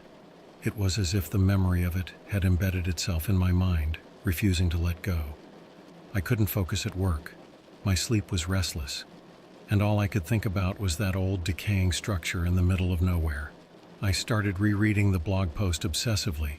Each time I went through it, I noticed new details I had previously missed. The blog mentioned that the cabin had been the site of several disappearances over the years, but there was no clear explanation as to why it was haunted or who the spirits were. It was all very vague, filled with conjecture and speculation. One detail stood out, though. The cabin was described as having an almost sentient presence, like it was alive and aware of those who entered it. The writer claimed that the cabin chose when to reveal itself and who to let inside. I couldn't shake the feeling that it had revealed itself to me for a reason. My curiosity quickly turned into an obsession. I started mapping out the forest, plotting every detail I remembered from my hike. I joined forums and chat rooms dedicated to paranormal investigations, looking for any mention of the cabin or similar experiences. Most people dismissed my story as fiction, but a few seemed genuinely interested, offering advice and sharing their own strange encounters. One evening, while scrolling through an obscure forum, I received a private message from a user named Wanderer. He claimed to have seen the cabin too and offered to help me find it again. Skeptical but desperate, I agreed to meet him. We arranged to meet at a diner near the forest. Wanderer turned out to be an older man, probably in his late 50s, with a weathered face and piercing blue eyes. He seemed genuinely interested in my story and shared his own experience of finding the cabin years ago. According to him, the cabin appeared to him after he had lost his way during a hunting trip. His description matched mine perfectly. The eerie silence, the oppressive atmosphere, and the sense of familiarity. "You're not the first person to stumble upon that place, and you won't be the last," he said, his voice low and serious. "But finding it again is a different matter. The cabin doesn't want to be found, and it can play tricks on your mind." He gave me a rough map, marking a few spots where he thought the cabin might reappear. "These are just guesses," he warned. "The cabin moves, or at least it feels like it does. But if you really want to find it, you'll have to be prepared for anything." I thanked him and left, feeling a mix of excitement and trepidation. Over the next few weekends, I made several trips back to the forest, following Wanderer's map and searching for any sign of the cabin. Each time I came back empty-handed, frustrated, and more obsessed than ever. On my fourth trip, something changed. As I was hiking through a particularly dense part of the forest, I noticed a shift in the atmosphere. The air felt heavier, and the forest grew eerily silent, just like before. My heart pounded as I pushed through the underbrush, and then, suddenly, there it was, the cabin, standing exactly as I remembered it. This time, I approached it with a mix of fear and determination. I had brought a flashlight, a notebook, and a camera, determined to document everything. The door creaked open as I stepped inside, and a cold breeze swept through the room. I spent hours inside, examining every corner, every piece of decaying furniture, but there was nothing new. It was as if the cabin was taunting me, showing itself, but revealing none of its secrets. As night fell, I felt that same oppressive presence I had experienced before. Shadows danced on the walls and the wind outside seemed to whisper my name. I knew I couldn't stay the night again. The fear was too much.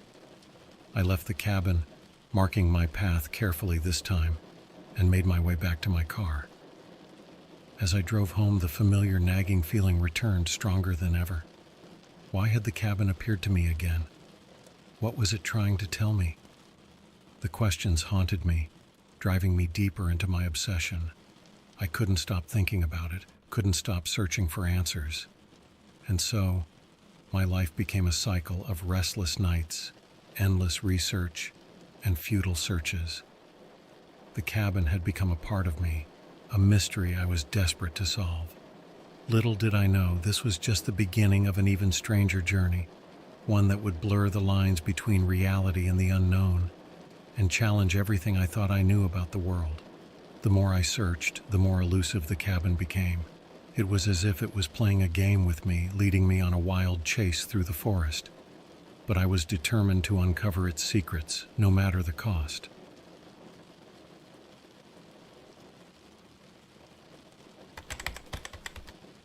Weeks turned into months, and my obsession with the cabin deepened. It consumed every free moment I had. I spent countless hours poring over old maps, reading obscure texts on haunted locations, and exchanging messages with other paranormal enthusiasts online. Despite all my efforts, the cabin remained as elusive as ever. One night, while scrolling through yet another forum, I stumbled upon a thread that caught my attention. It was filled with stories about mysterious disappearances and unexplained phenomena in forests around the world. One post in particular stood out. The user, Mystic Seeker, claimed to have extensive knowledge about places like the cabin I had encountered. I sent them a message hoping for a breakthrough. Mystic Seeker replied quickly. They seemed genuinely intrigued by my story and asked me to describe the cabin in detail. I recounted everything I could remember: the broken windows, the sagging roof, the eerie silence. They responded with a single sentence that sent chills down my spine. I know that cabin. It's not just haunted, it's a gateway. A gateway? The idea seemed absurd, but given everything I'd experienced, I was willing to consider any possibility. Mystic Seeker explained that some places, like the cabin, existed on the boundary between our world and something else, an alternate reality perhaps, or a dimension filled with spirits and shadows. The cabin appears to those who are open to it, they wrote. It senses your curiosity, your desire to understand, but it also protects its secrets fiercely. If you want to find it again, you must approach it with respect and caution. Armed with this new perspective, I planned another trip. This time I was determined to approach the cabin with a different mindset.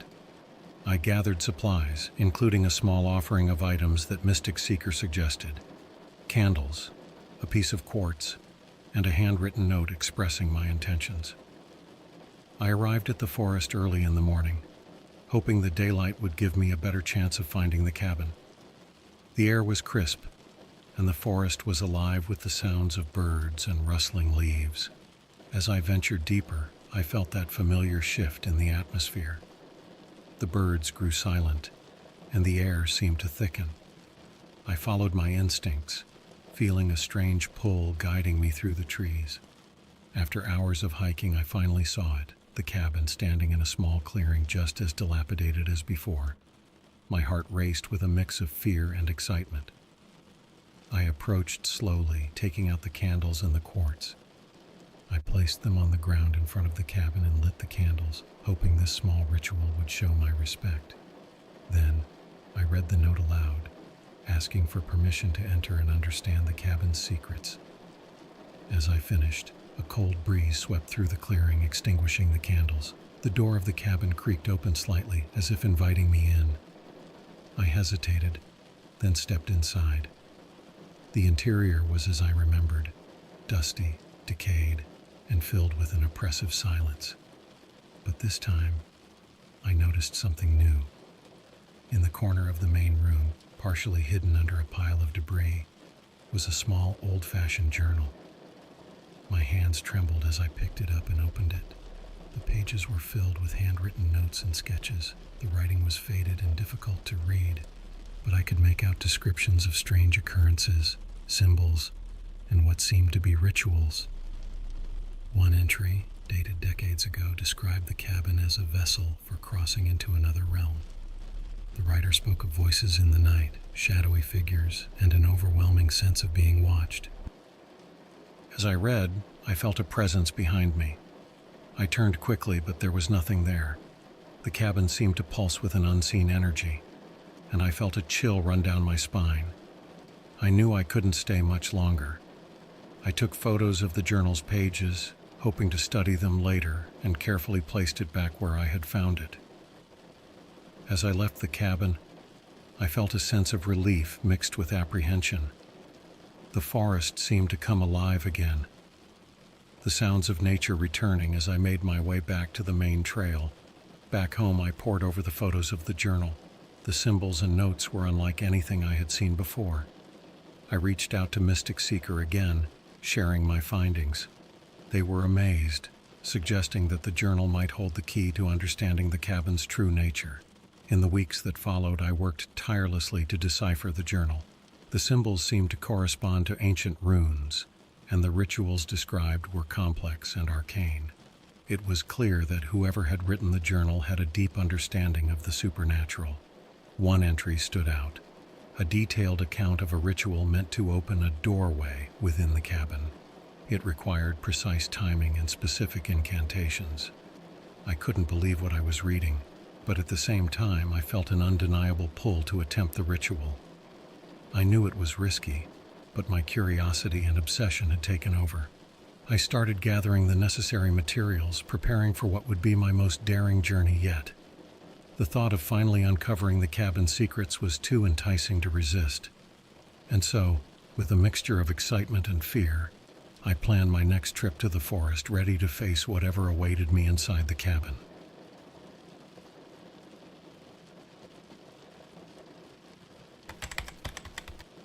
The anticipation of what I was about to undertake consumed me. The journal's ritual was intricate, requiring precise items and incantations. I gathered everything it listed: candles, specific herbs, a silver chalice, and a piece of quartz, much like before. Each item seemed to resonate with a strange energy, as if they were eager to fulfill their purpose. I chose a weekend for the trip, ensuring I had plenty of time. The drive to the forest felt longer than usual, my mind racing with a mix of fear and excitement. Arriving at the edge of the forest, I took a deep breath, steeling myself for the journey ahead. The forest seemed to recognize me, or maybe it was just my imagination. The path to the cabin was clearer this time, as if it wanted me to return. The oppressive silence descended as I ventured deeper, and soon enough I saw the cabin in the clearing, waiting for me. I set up my ritual space just outside the cabin, under the watchful eye of the ancient structure. Following the journal's instructions, I arranged the candles in a circle, sprinkled the herbs around them, and placed the quartz in the center. The silver chalice was filled with water from a nearby stream, just as the journal specified. As dusk fell, I lit the candles and began the incantations. The words felt foreign on my tongue, yet they flowed naturally, as if I had spoken them 1,000 times before. The air around me seemed to vibrate, and the shadows grew darker, more pronounced. A chill ran down my spine, but I continued, driven by an insatiable need to uncover the truth. The final part of the ritual required me to drink from the chalice while holding the quartz. As I did, a wave of dizziness washed over me, and the world seemed to blur.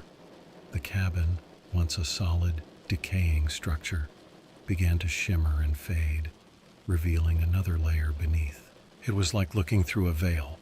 The cabin's interior transformed, becoming something almost alive. The walls pulsed with a faint, eerie glow, and the shadows seemed to dance with a life of their own. I stepped inside, feeling as if I had crossed into another world. The journal had mentioned a doorway within the cabin, and I could see it now. A faint outline on the far wall, shimmering like a mirage. My heart pounded as I approached it, my steps echoing in the now vibrant cabin. I reached out, touching the outline, and felt a surge of energy pull me through. On the other side, I found myself in a place that defied description.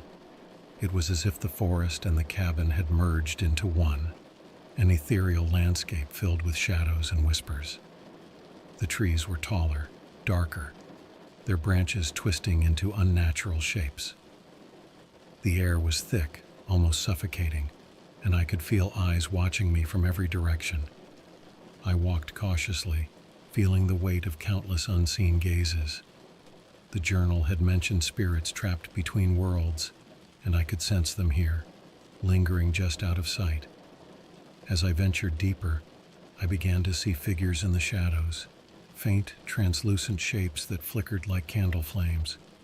They whispered in languages I didn't understand, but their tone was unmistakably mournful.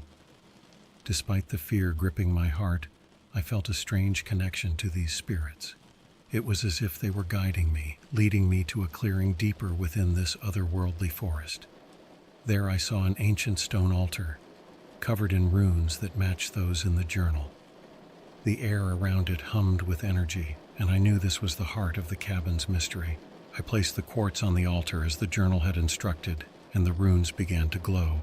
The spirits gathered around, their whispers growing louder, more urgent.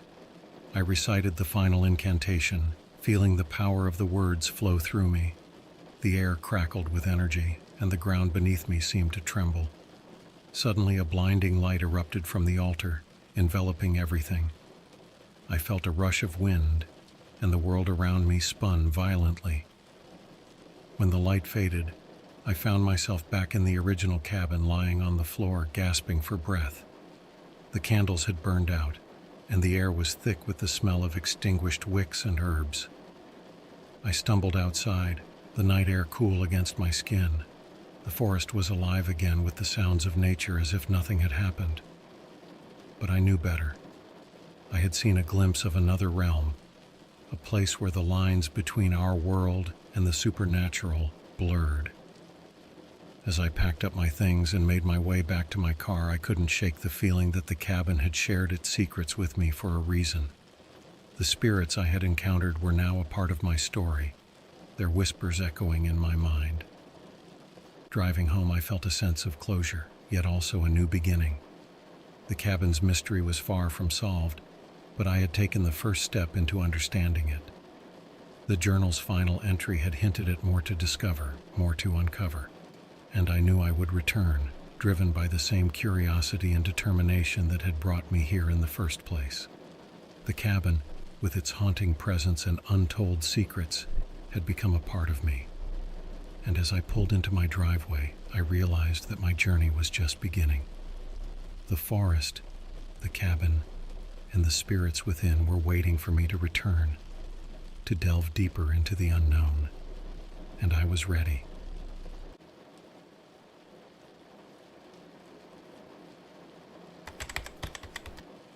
Back at home, life seemed to return to normal, or as normal as it could be with the cabin's mystery lingering in the back of my mind. I went through the motions at work, spent time with friends, and tried to enjoy the mundane activities of everyday life. But I couldn't escape the pull of the cabin and the strange otherworldly encounter I had experienced. The journal's final entry haunted me. It spoke of a revelation, a deeper truth hidden within the cabin's realm. I knew I had to return, not just for my own curiosity, but to understand the connection I felt to the spirits and the cabin itself. I prepared meticulously, studying the journal's notes and gathering supplies that might aid me in my journey. One crisp autumn morning, I set off once more, feeling a mix of excitement and apprehension. The forest welcomed me with its familiar, comforting silence.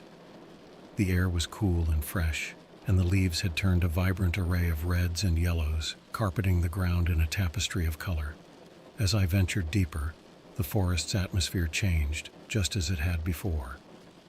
The sounds of nature faded, replaced by an almost palpable silence. The path to the cabin seemed clearer, as if it was guiding me. When the cabin came into view, standing in its eerie glory, I felt a strange sense of familiarity and destiny. This time, I entered the cabin with confidence. The interior was the same, dusty, decayed, but filled with a potent energy.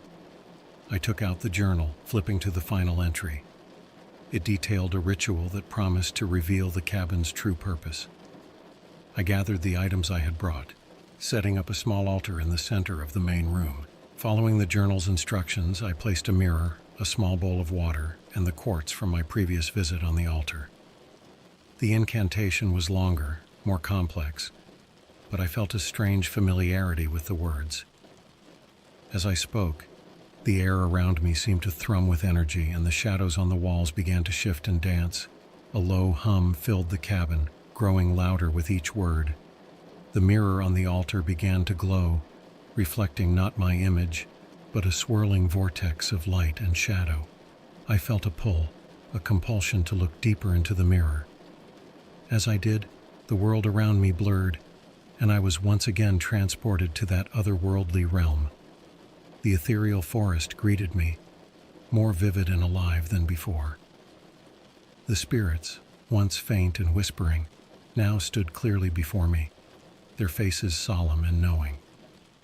They led me silently through the forest to a place I hadn't seen on my previous visit, a large clearing with a stone circle at its center.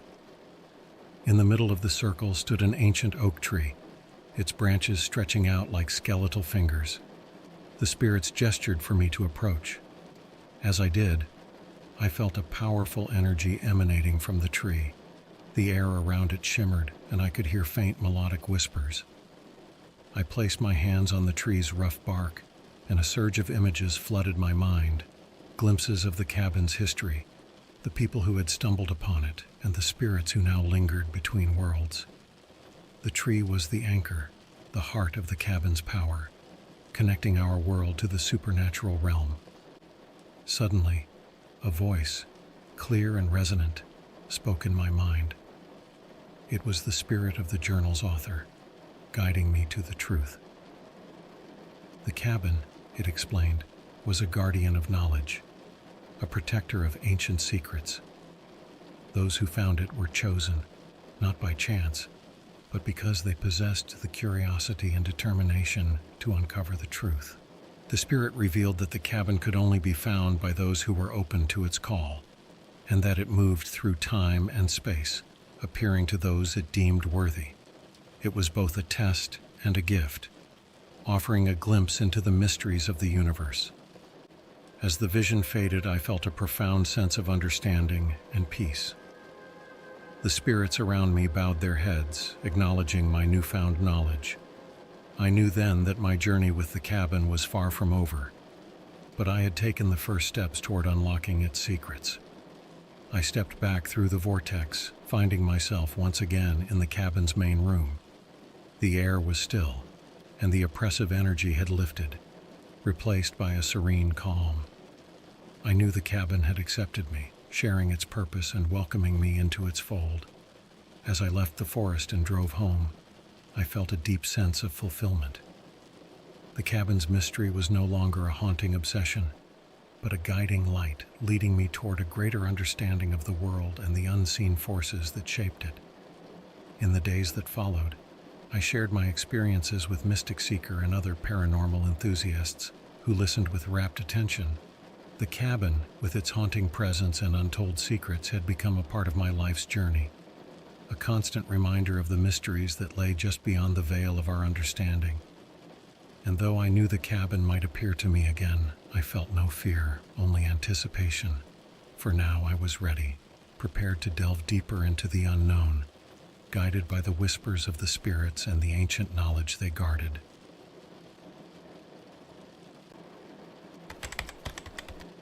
Hey everyone, I've been lurking on this subreddit for a while, reading all your stories, but I never thought I'd have something of my own to share.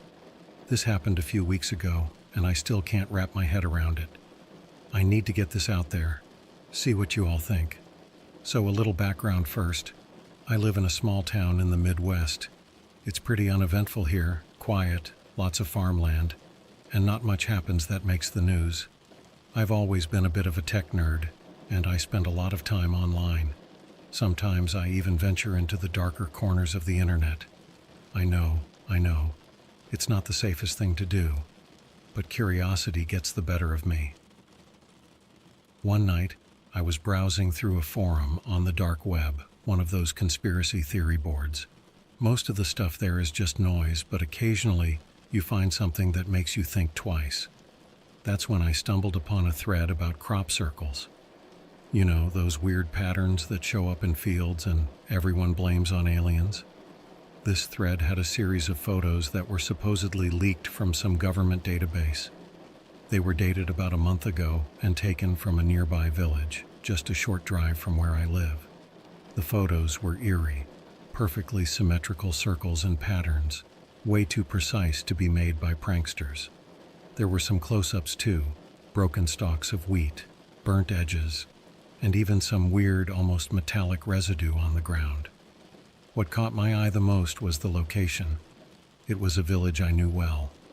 My grandparents used to live there, and I'd spent countless weekends playing in those very fields as a kid. Seeing those photos sparked something in me. I decided I had to check it out for myself. Maybe it was the boredom of small-town life or just my curiosity getting the better of me, but I couldn't resist. I grabbed my camera, hopped in my car, and set out the next morning. The drive was uneventful, just the usual stretch of empty road and open fields. As I got closer to the village, I started to feel this weird sense of anticipation. It's hard to explain, but it was like the air got heavier. I finally arrived and parked my car near the edge of the village, close to where I remembered the fields were. I walked the rest of the way, feeling a mix of excitement and unease. The village was as quiet as ever, not a soul in sight. It was a clear day, the sun shining bright, but the fields looked off. I expected to see the circles, maybe a few remnants of what was in those photos. But there was nothing, just endless rows of wheat, untouched and swaying gently in the breeze. I spent hours searching, combing through the fields, trying to find any sign of the circles. It was like they had never existed. No broken stalks, no burnt patches, nothing. It didn't make sense. How could something so elaborate just disappear without a trace? Feeling frustrated and a bit creeped out, I decided to head back. As I walked back to my car, I couldn't shake the feeling that I was being watched. I know it sounds paranoid, but it was this intense sensation, like eyes were on me from every direction. I quickened my pace, eager to get back to the safety of my car.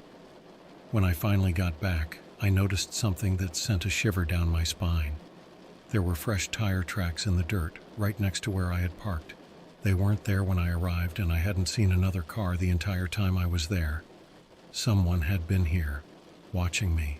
I left in a hurry, my mind racing with questions. Who had been there? Why were the circles gone? Was it all just a coincidence? Or was something more sinister at play? That night I couldn't sleep. Every noise seemed amplified, every shadow a potential threat. I kept replaying the day's events in my head, trying to make sense of it all. I didn't have any answers, just more questions. The next morning I decided to dig deeper. I started researching crop circles, government cover-ups, anything that might give me a clue. The more I read, the more convinced I became that I had stumbled onto something big. But I also realized I was treading on dangerous ground. I'll share more in the next part, but for now, I need to know, has anyone else experienced something like this? Am I just being paranoid?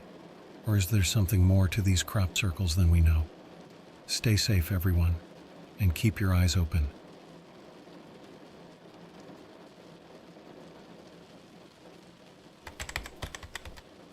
Hey everyone, thanks for the overwhelming response to part 1. I didn't expect so many of you to be interested in my little adventure. I appreciate all the theories and suggestions. Some of you even had similar experiences, which makes me feel less alone in this weird situation. Anyway, here's what happened next. After my unsettling trip to the village, I couldn't let it go. I spent the next few days obsessively researching crop circles and government cover-ups.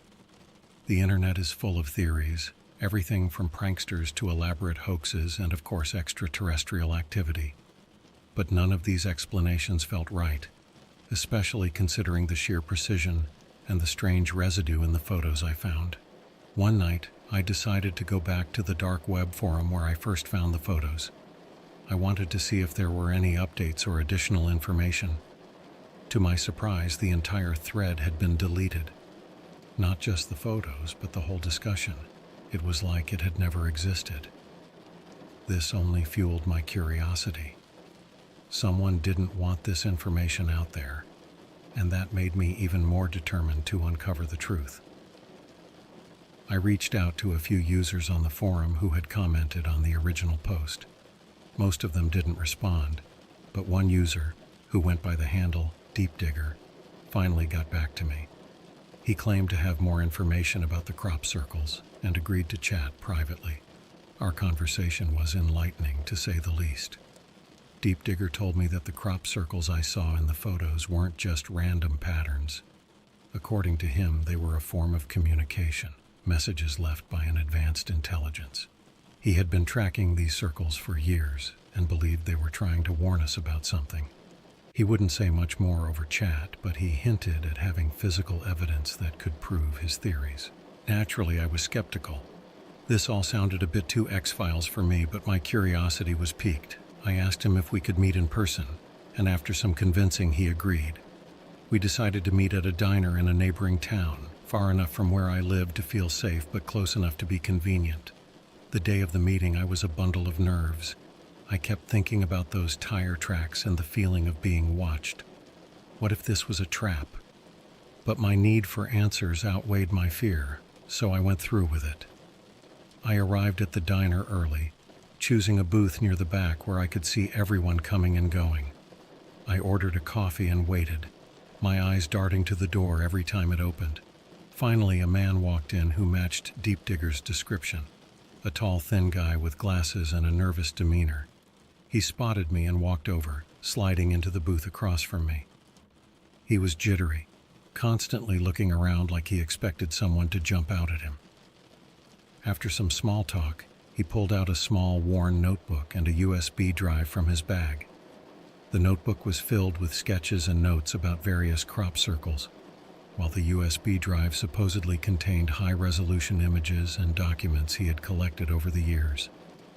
He explained that he had found similar metallic residues at several crop circle sites, and had even managed to get them analyzed. The results were inconclusive, but suggested that the material wasn't from any known earthly source. He also showed me photos of strange lights in the sky, captured near the sites around the same time the circles appeared. I asked him why he thought the government was involved, and he told me about a series of incidents where researchers and journalists who got too close to the truth had disappeared or met with mysterious accidents. According to him, the government was actively covering up any evidence of extraterrestrial activity to avoid public panic. The more he talked, the more I started to believe him. It all sounded far-fetched, but the details were too specific to be completely fabricated. As he handed me the USB drive, he warned me to be careful. He said that once you start digging, there's no going back. On the drive home, I couldn't stop thinking about everything he had said. I decided to examine the contents of the USB drive in the safety of my own home. When I got back, I plugged it into my laptop and began sifting through the files. The images were even more detailed than the ones I had seen before. High-resolution photos of crop circles, some with strange symbols that looked almost like ancient hieroglyphs. There were also scanned documents, old newspaper clippings about unexplained phenomena, and a few grainy videos showing the mysterious lights he had mentioned. One document in particular caught my eye. It was a report from a local police department about a sighting near the village I had visited. A farmer had reported seeing strange lights and hearing a high-pitched hum the night the crop circles appeared. The report had been classified and marked as resolved, but there were no details about how it had been resolved. It was clear to me that something was being hidden. I decided to follow up on the farmer's report, hoping to get more first-hand information. Little did I know, This decision would lead me deeper into the mystery than I ever anticipated. I'll share what happened next in part 3. Until then, stay curious and stay safe.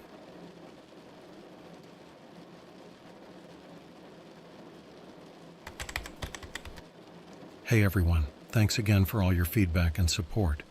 It's been amazing hearing your thoughts and theories.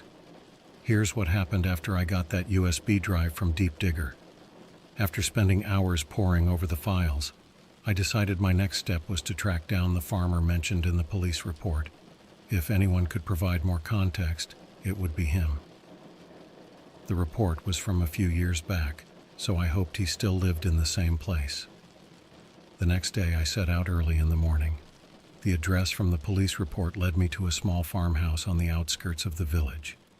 It was a classic rural scene, an old, slightly worn house surrounded by acres of fields. I parked my car a little distance away and walked up the dirt path to the front door. As I approached, an older man came out onto the porch. He looked to be in his late 60s, with a weathered face that spoke of years of hard work. I introduced myself and explained why I was there, carefully choosing my words so as not to sound like a complete nutcase. To my surprise, he didn't seem shocked at all. In fact, he seemed almost relieved that someone was finally asking about it. He invited me inside, and we sat down at his kitchen table. I noticed he kept glancing out the window, as if expecting someone to show up unannounced. He began to recount the night he saw the lights. It was a clear summer evening, and he was just finishing up some work in the barn when he noticed a strange glow coming from the fields. At first, he thought it was a fire, but as he got closer, he realized the lights were hovering above the ground, moving in a deliberate pattern. He described the lights as being a bright, almost blinding white, with a slight humming noise that grew louder the closer he got. When he reached the edge of the field, he saw the crop circles forming right before his eyes. The wheat was being flattened in perfect circles, almost as if an invisible force was pressing down from above. The whole event lasted only a few minutes, but it felt like an eternity. As soon as the lights disappeared, he ran back to his house and called the local authorities. The police arrived quickly, but by then, the lights were long gone. They took his statement and surveyed the area, but the whole incident was brushed off as a hoax or some natural phenomenon. He was told not to speak about it, and life went on. But the memory of that night never left him. He showed me a few old photos he had taken the next morning. They were similar to the ones on the USB drive, perfectly formed circles with the same strange residue. He had tried to get them analyzed, but no one took him seriously. As we talked, he mentioned something that made my hair stand on end. A few days after the incident, he started noticing black SUVs parked near his property. Men in suits would occasionally come by, asking him strange questions and warning him to keep quiet. It was clear that someone was watching him, trying to make sure he didn't spread his story. The farmer's tale confirmed what Deep Digger had told me. There was definitely a cover-up happening, and anyone who got too close to the truth was being silenced. I thanked him for his time and promised to keep his story anonymous. As I drove away, I felt a mix of excitement and fear. I was getting closer to something big, but I had to be careful. That night, I decided to go through the USB drive again, looking for any clues I might have missed. There was one video that caught my eye. It was a grainy night vision recording of a field, taken from what looked like a hidden camera. The timestamp showed it was recorded the night before the photos on the USB drive were taken. As I watched, I saw the same bright lights the farmer had described, hovering and moving in deliberate patterns. The video cut off abruptly, but not before capturing the lights forming the crop circles. The next few days were a blur. I tried to go about my daily routine, but my mind was constantly racing. I felt like I was being watched, just like the farmer had described. Every time I saw a black SUV or someone in a suit, my heart would skip a beat. Paranoia started to creep in, and I knew I needed to stay low for a while, but the need for answers was too strong. I decided to reach out to a few journalists and researchers who had written about crop circles and unexplained phenomena. Most of them didn't respond, but one journalist, Sarah, got back to me. She had been investigating crop circles for years and had heard similar stories of government cover-ups and mysterious lights. Sarah and I decided to meet at a coffee shop in the city. She was a seasoned journalist, skeptical but open-minded. As I shared my story, she listened intently, occasionally jotting down notes. She told me that she had seen the same patterns in other cases she had investigated: strange lights, perfect circles, and government interference. She suggested we collaborate, pooling our resources to uncover the truth. With her experience and my newfound evidence, we stood a better chance of getting to the bottom of this mystery. It felt like a dangerous path, but it was one we were both willing to take. As we left the coffee shop, I couldn't shake the feeling that we were being watched. Sarah noticed it too and suggested we be careful, avoid drawing too much attention to ourselves. We agreed to communicate through encrypted channels and meet in person only when necessary. The stakes were getting higher, but I was more determined than ever. The truth was out there, and I was going to find it. I'll update you all in part 4. Stay curious and stay safe.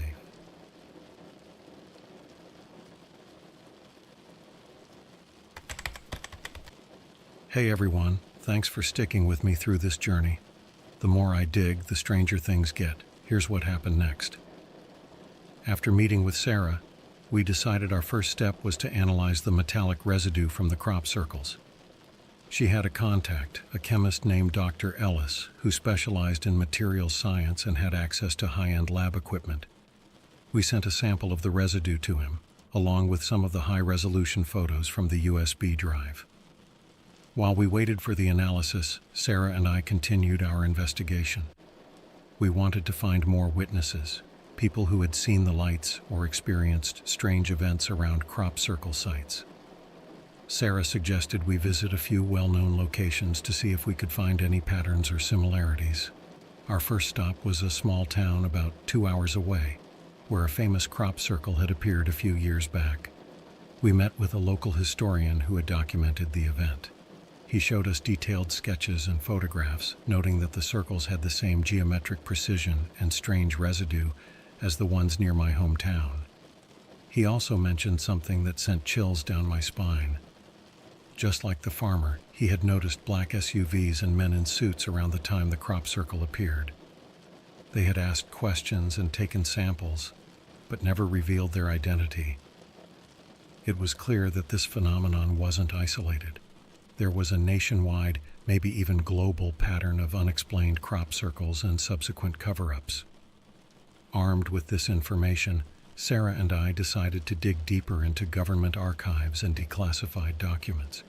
We wanted to see if there were any official records of crop circles or unexplained phenomena. It was tedious work, but we finally found a few references buried in old reports.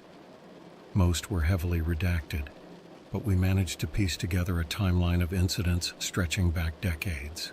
One night, while we were poring over these documents, Dr. Ellis called with the results of the residue analysis. He sounded excited, almost frantic. The material, he explained, was unlike anything he had ever seen. It had properties that didn't match any known earthly substance. It was composed of elements that shouldn't naturally occur together, and its molecular structure was incredibly complex. He hesitated for a moment before saying, "If I didn't know better, I'd say this was manufactured by something with technology far beyond our own." This confirmation, while thrilling, also scared us. It meant that whatever was creating these crop circles wasn't just a natural phenomenon or a human-made hoax. It was something else, something potentially extraterrestrial. And if Dr. Ellis could figure that out, it was likely the government had known for a long time. We decided it was time to go public with our findings. Sarah wrote a detailed article compiling all the evidence we had gathered: the photos, the residue analysis, the eyewitness accounts, and the government documents. We knew it was a risk, but we believed the public had a right to know. The article was published on a major news site, and it quickly went viral. People were fascinated and terrified in equal measure.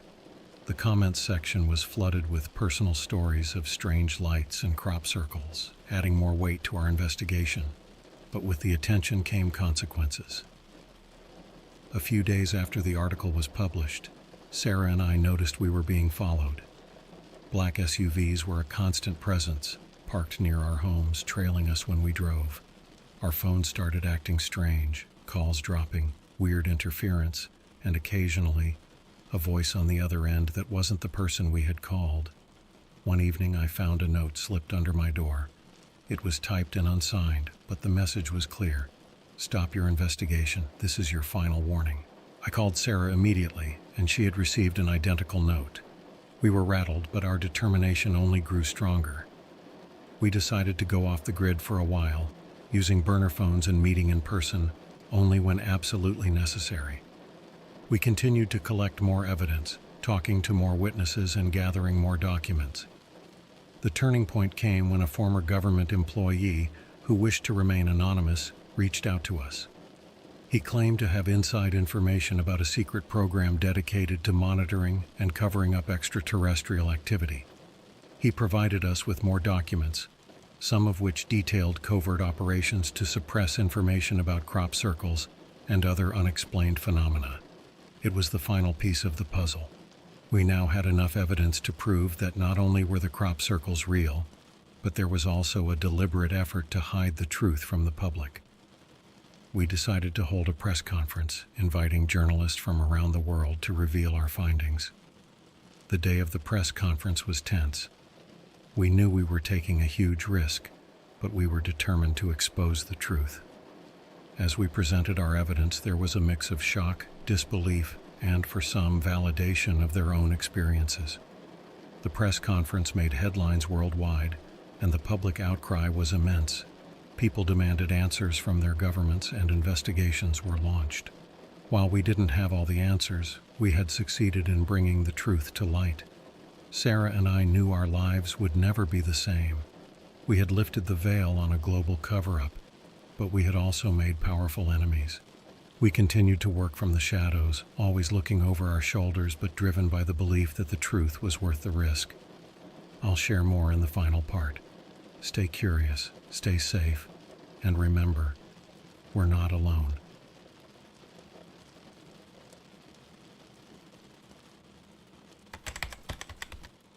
Hey everyone, thanks for following this crazy journey. Here's how it all wrapped up. After the press conference, the world was buzzing. Our story had made waves and the reaction was overwhelming. People from all over started sharing their own experiences and theories, some validating our findings, others adding new layers to the mystery. Governments around the world were pressured to respond, and while many continued to deny any knowledge, some documents began to surface, hinting at the truth. Sarah and I went into hiding for a while. The threats had become more frequent, and we didn't want to take any unnecessary risks. We kept in touch with a small circle of trusted friends and journalists who continued to dig for more evidence and protect our identities.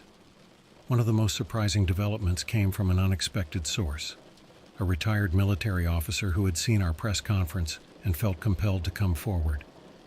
He provided us with a treasure trove of information, including detailed reports and even more compelling evidence of the government's involvement in covering up extraterrestrial activities. According to him, the crop circles were just the tip of the iceberg. There had been numerous instances of unidentified aerial phenomena, UAPs, that the military had encountered over the years. These incidents were meticulously documented but never released to the public. The officer explained that the government's main concern was maintaining public order and avoiding mass hysteria, which they believed would result from the revelation of extraterrestrial contact. Armed with this new information, Sarah and I decided it was time for another big reveal. We coordinated with several major news outlets to release the documents simultaneously, ensuring the story couldn't be suppressed this time. The response was even more explosive than the first press conference. The evidence was undeniable, and the public demand for transparency reached a boiling point. Governments around the world were forced to respond. Some admitted to having knowledge of the phenomena, while others continued to deny and obfuscate. The United Nations even called for a special session to address the issue, marking a significant shift in how these matters were handled on a global scale. As the world grappled with the reality of extraterrestrial contact, Sarah and I found ourselves in a strange new position. We were no longer just investigators. We had become reluctant figures in a global movement for truth and transparency. We continued our work, albeit more cautiously, always mindful of the eyes watching us. One of the most heartening aspects of this journey was the way it brought people together.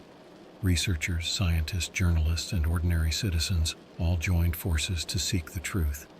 Forums and communities dedicated to exploring these phenomena sprang up everywhere, fostering a sense of unity and shared purpose. As for the crop circles themselves, their appearance became less frequent. Whether this was due to increased public scrutiny or some other factor, we couldn't say for sure. But the ones that did appear were studied meticulously, adding to the growing body of evidence that something truly extraordinary was happening. In the end, the journey was about more than just uncovering a government cover-up. It was about challenging our understanding of the world and our place in the universe. It was about the quest for knowledge and the courage to seek the truth, no matter the risks. Sarah and I still occasionally receive strange messages and feel the lingering presence of those who would prefer we remain silent.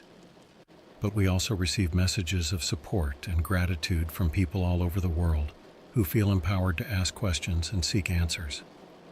To all of you who have followed this story, who have supported us and shared your own experiences, thank you. Stay curious, stay vigilant, and remember that the truth is out there, waiting to be discovered. This journey has been incredible, and while it's not over, I feel more prepared than ever to face whatever comes next. Keep questioning, keep exploring, and most importantly, stay safe. Signing off for now, but the search for truth continues. Even after everything I mentioned, remember this is all just one big conspiracy theory until it is proven otherwise.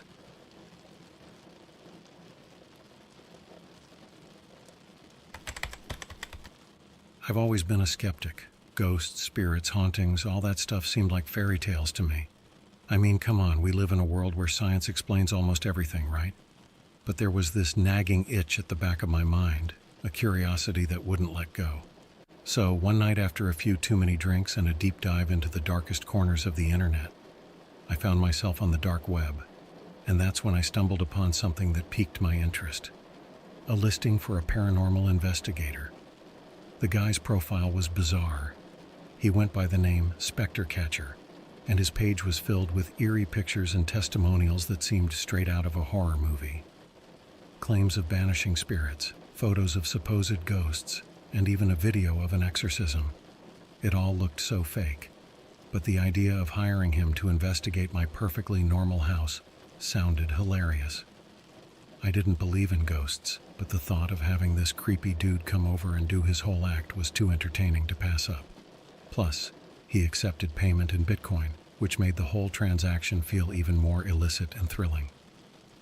So, with a few clicks, I transferred the required amount and sent him my address with a note. Need urgent help. House is severely haunted. Please come ASAP. I expected a quick response, but days went by without a word. I'd almost forgotten about my little experiment when out of the blue I received a message. Be there tomorrow at 8 p.m. Prepare yourself. Short, to the point, and incredibly ominous. The next evening, right on schedule, a beat-up old van pulled up in front of my house. Out stepped the most stereotypical paranormal investigator you could imagine. Tall, gaunt, dressed in black from head to toe, with an assortment of strange gadgets hanging from his belt. His eyes were sunken, and he had a permanent look of mild disdain on his face. "Are you the one who called?" he asked in a voice that sounded like it had crawled out of a crypt. "Yeah, that's me," I replied, trying to suppress a grin. "Come on in." He entered my house and immediately began setting up his equipment. There were EMF meters, infrared cameras, and even some sort of contraption that looked like it belonged in a steampunk novel. The whole time he muttered to himself about high-energy readings and spiritual disturbances. It was like watching a bad episode of a ghost hunting show. After an hour of this charade, he finally turned to me and said, "Your house is indeed haunted. The spirits are restless." I couldn't hold back my laughter any longer. Seriously? And what kind of spirits are we talking about here? He didn't appreciate my humor. With a deadly serious expression, he pulled out a stack of Polaroids. See for yourself. The photos were the kind you'd expect. Blurry shapes, odd shadows, and what looked like mist. Classic ghost cliches. I played along, nodding solemnly. Wow, that's something. So, is the house safe now? Yes, he replied, but you must be vigilant. The spirits can return. I paid him the remaining balance, thanked him for his time, and watched as he drove off into the night. The whole thing had been a fantastic joke, and I couldn't wait to tell my friends about the paranormal investigator who fell for my prank. That night I went to bed with a smug sense of satisfaction. I'd pulled off the ultimate skeptic's prank, but as I lay there in the dark, the house felt different. Colder, maybe. And there was this, like a distant static that I couldn't quite place. I shrugged it off. My mind was just playing tricks on me after all that ghost talk. But I couldn't shake the feeling that something had changed. Little did I know, that was only the beginning.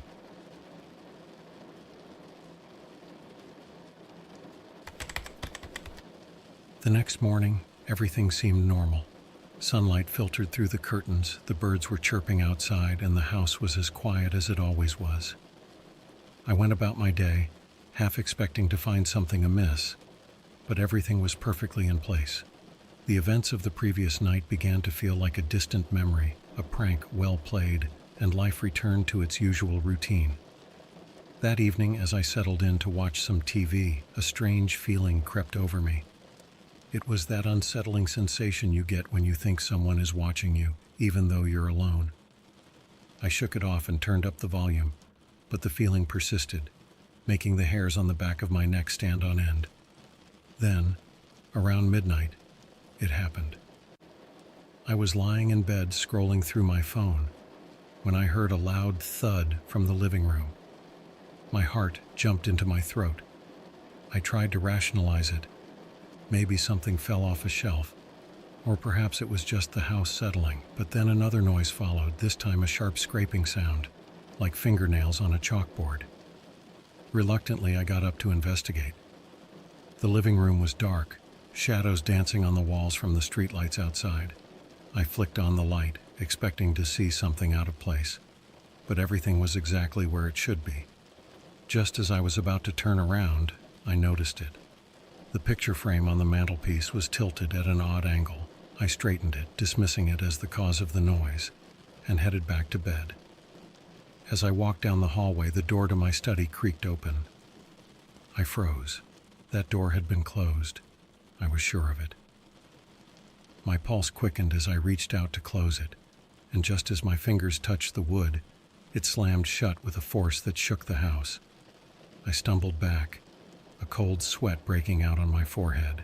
By this point, my skepticism was battling with a rising sense of dread. This had to be a coincidence, right? Maybe the wind, or some weird draft. I tried to convince myself as I hurried back to my room, locking the door behind me.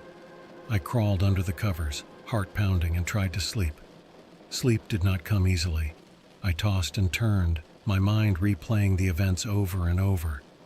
Just as I was about to drift off, a chilling whisper echoed through the room. "Get out." I bolted upright, staring into the darkness, but there was no one there. The room was empty. My heart raced as I scanned every corner, but nothing moved. The next day, I was a nervous wreck. Every creak and groan of the house set me on edge. I considered calling the paranormal investigator back, but my pride wouldn't let me.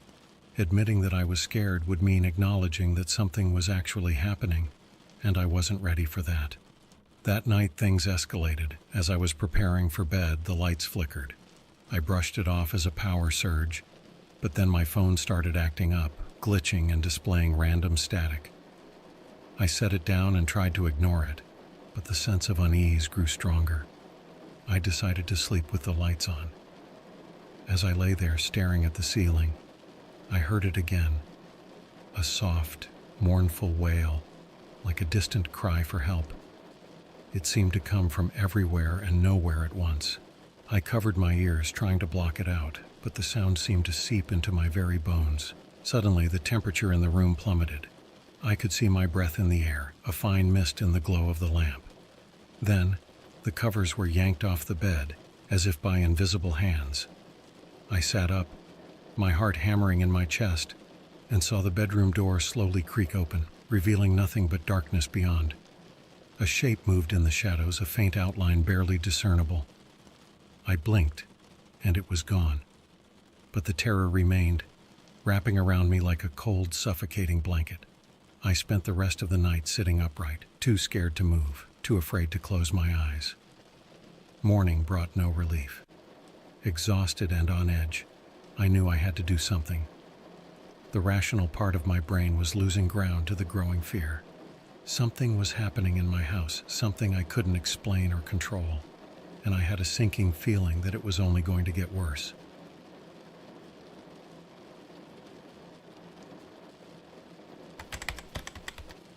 The next few days were a blur of paranoia and sleeplessness.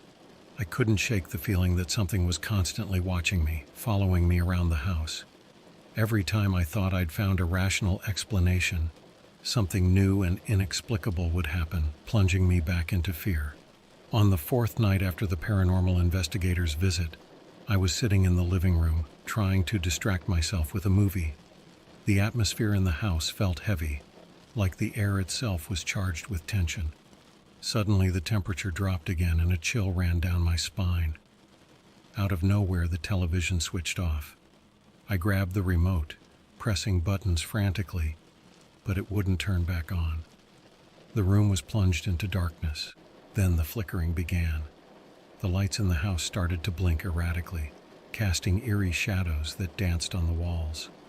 As I sat there, frozen in place, I heard footsteps. Slow, deliberate footsteps coming from the hallway. They echoed through the house, growing louder and louder until they stopped right outside the living room door. I held my breath, waiting for something, anything, to happen. The door creaked open ever so slowly, and for a moment, I could see nothing but darkness. Then, a shape began to form in the doorway. A faint, ghostly figure, translucent and barely there. It was a woman, dressed in old-fashioned clothes, her eyes hollow and lifeless. She stared at me for a long moment, her mouth moving as if she was trying to say something, but no sound came out. I wanted to run, to scream, but I was paralyzed with fear. Finally, she pointed a finger at me, her expression one of sorrow and anger, before fading away into nothingness. The lights flickered one last time and then stayed on. The temperature returned to normal, but the terror lingered.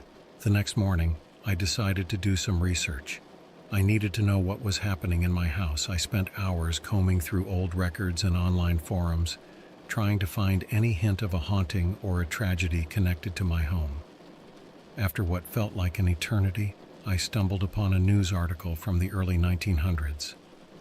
It told the story of a woman named Eliza, who had lived in the house with her husband. They were a well-to-do couple, but tragedy struck when Eliza's husband mysteriously disappeared. Heartbroken and unable to cope, Eliza took her own life in the house. Ever since then, there had been rumors of strange occurrences and sightings of a ghostly figure matching her description. It was a chilling revelation.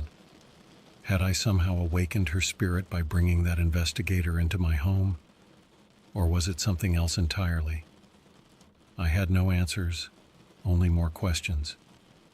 That night, as I prepared for bed, I couldn't shake the feeling that Eliza's spirit was watching me. I tried to sleep, but every creak and groan of the house set my nerves on edge. Around 3 a.m., I woke up to the sound of whispering. It was faint, almost inaudible, but it was definitely there. I sat up, straining to hear. The whispers seemed to be coming from the walls themselves, a jumbled mix of words and phrases that I couldn't make out. Then, clear as day, I heard a single word. Leave. My heart raced. I jumped out of bed, turning on every light in the house. As I stood in the brightly lit hallway trying to catch my breath, I saw it again. The shadowy figure, this time at the end of the hall. It lingered for a moment, then slowly moved towards me. I backed away, stumbling into the living room. The figure stopped, its form becoming more defined. It was Eliza, her eyes filled with sorrow. She raised her hand again, pointing at me. This time I could hear her voice, soft and distant. "You must leave. It's not safe." Before I could react, she vanished. The house fell silent, and I was left standing there, trembling. It was clear that whatever was happening, it was beyond my understanding and control. The next day, I was exhausted, but determined. I needed to find a way to communicate with Eliza, to understand what she wanted and why she was haunting my house. I decided to reach out to the paranormal investigator again, hoping he could provide some answers, or at least guide me on what to do next. I sent him an urgent message, explaining everything that had happened since his visit. Within an hour, he replied, "I warned you. The spirits are restless. I will come tonight." With a mixture of dread and anticipation, I prepared for his arrival. Maybe, just maybe, he could help me put an end to this nightmare.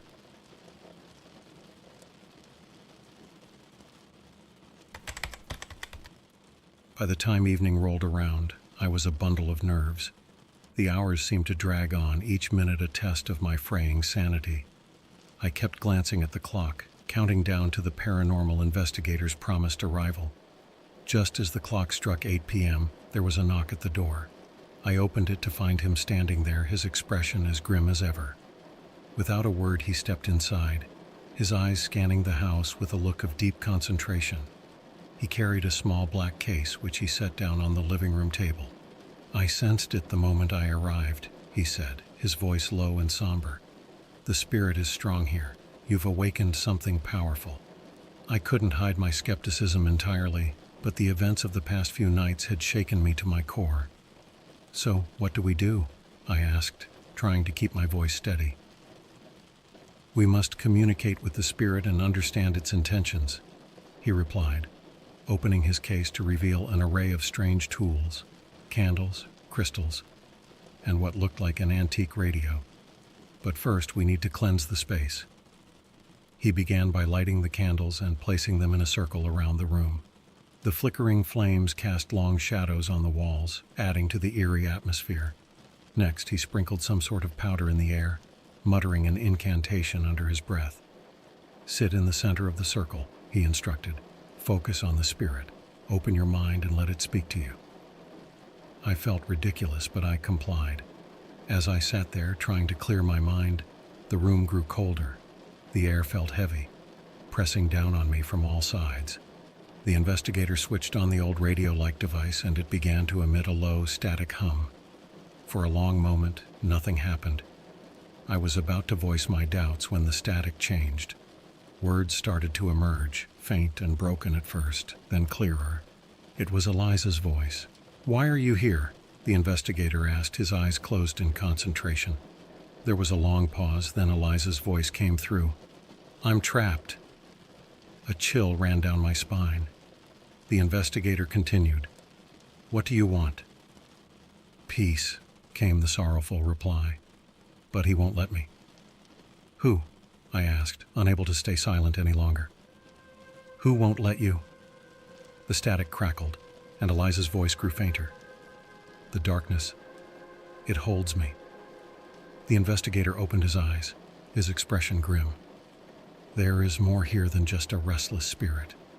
There's a malevolent force at play, something dark and dangerous. We need to banish it." "How?" I asked, fear creeping into my voice. "What do we need to do?" He reached into his case and pulled out a small, intricately carved box. "This is a spirit trap. We need to draw the darkness into it and then seal it away. But it won't be easy. The entity will fight back." As he spoke, the room seemed to grow darker, the shadows deepening and the air turning icy cold. The candles flickered wildly, and the static on the radio grew louder. The investigator handed me the box. "You must hold it. The spirit has connected with you. It will be drawn to you." I took the box, my hands shaking. The investigator began chanting, his voice rising and falling in a rhythmic pattern. The static on the radio grew deafening, and the room felt like it was closing in on us. Suddenly, the lights went out, plunging us into darkness. The only illumination came from the flickering candles and the ghostly glow of the radio. I felt a presence, cold and malevolent, closing in. The box in my hands grew warm, almost burning. The investigator's chanting grew louder, more insistent. "Focus, draw it into the box." I closed my eyes, concentrating on the box, willing the darkness to be contained. The air crackled with energy, and the room seemed to vibrate with an unseen force. Then, with a sudden jarring thud, it stopped. The candles went out, the radio fell silent, and the oppressive cold lifted. I opened my eyes to find the investigator slumped on the floor, exhausted but alive. The box in my hands was now cold and heavy. "It's done," he said weakly. "The darkness is trapped." I looked around the room, half expecting something to leap out at us, but everything was still. The house felt different, lighter somehow, as if a weight had been lifted. I set the box down carefully, feeling a mix of relief and lingering fear. "Is it over?" I asked, my voice barely more than a whisper. The investigator nodded. "For now, but you must keep the box safe. Do not open it, no matter what, and be vigilant. The spirit may still linger, but the danger has passed." As he left, I couldn't help but feel a sense of unease. The nightmare seemed to be over, but the memory of the past few nights would haunt me for a long time. I had always been a skeptic, but now I knew there were things in this world beyond my understanding.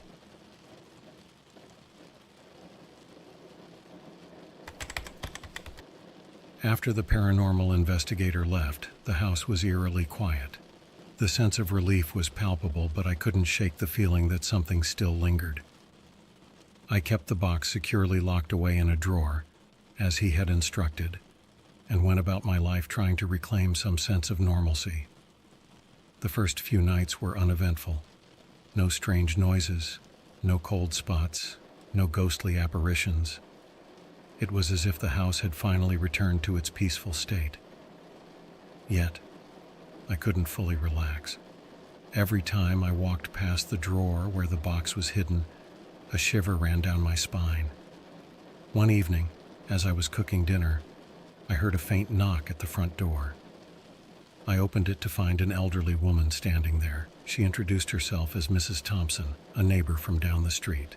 Her eyes were kind, but there was a hint of worry in them. "I hope I'm not bothering you," she said, wringing her hands. "I just wanted to check on you. You see, I used to know the woman who lived here before you." I invited her in, curious about what she might know. As we sat in the living room, she told me about Eliza and her tragic story. "Eliza was a lovely woman," Mrs. Thompson said. "But after her husband disappeared, she was never the same. Some say she was driven mad by grief. Others whispered about strange occurrences in the house, even before she passed. I felt a pang of guilt for having treated the whole situation as a joke. I think she's still here," I admitted. "I've seen her. I think she's trying to find peace." Mrs. Thompson nodded sadly. "She's trapped, poor soul. I've heard of such things. Spirits unable to move on. It's good that you're aware. Maybe now she can finally rest." After she left, I felt a renewed determination to help Eliza find peace. I did more research on spirit communication and discovered that sometimes simply acknowledging a spirit's pain and asking them to move on could help. It sounded too simple, but I was willing to try anything. That night I set up a small table in the living room with a candle and a photograph of Eliza that Mrs. Thompson had given me. I sat in front of it, took a deep breath, and spoke softly into the quiet room. "Eliza, if you can hear me, I want you to know that I'm sorry for what happened to you. I'm sorry for the pain you've endured. You don't have to stay here anymore. It's okay to let go and find peace." For a moment, there was nothing but silence. Then the candle flickered and the room grew cold. I felt a presence, but it wasn't malevolent. It was sad, almost grateful. I closed my eyes, sending thoughts of comfort and peace out into the room. The temperature gradually returned to normal, and the candle's flame steadied. I opened my eyes and saw the faint outline of Eliza standing by the mantel. She looked at me with those sorrowful eyes, but there was a hint of relief in her expression. She raised a hand in a gesture of thanks, then slowly faded away. I sat there for a long time, absorbing what had just happened. The house felt different again, but this time it was a comforting difference. It was as if a weight had truly been lifted and the lingering presence of sorrow had finally departed. In the days that followed, I felt a sense of calm that I hadn't experienced in weeks. The nights were peaceful, and the house felt warm and inviting once more. I checked the box occasionally, but it remained cold and inert, its purpose fulfilled. I never saw Eliza again, but I felt her gratitude. The experience had changed me in ways I hadn't expected. I'd gone from a skeptic to a believer, not just in ghosts, but in the idea that sometimes we need to confront our fears and offer compassion, even to those who have long passed. Life returned to normal, but with a deeper understanding of the unseen world. The box remained locked away, a reminder of the events that had unfolded, and a symbol of the delicate balance between our world and the next. And as for me, I continued to live in the house, no longer fearful but respectful of the spirits that might still roam. After all, some things are beyond our understanding, and sometimes all it takes is a little belief to set things right.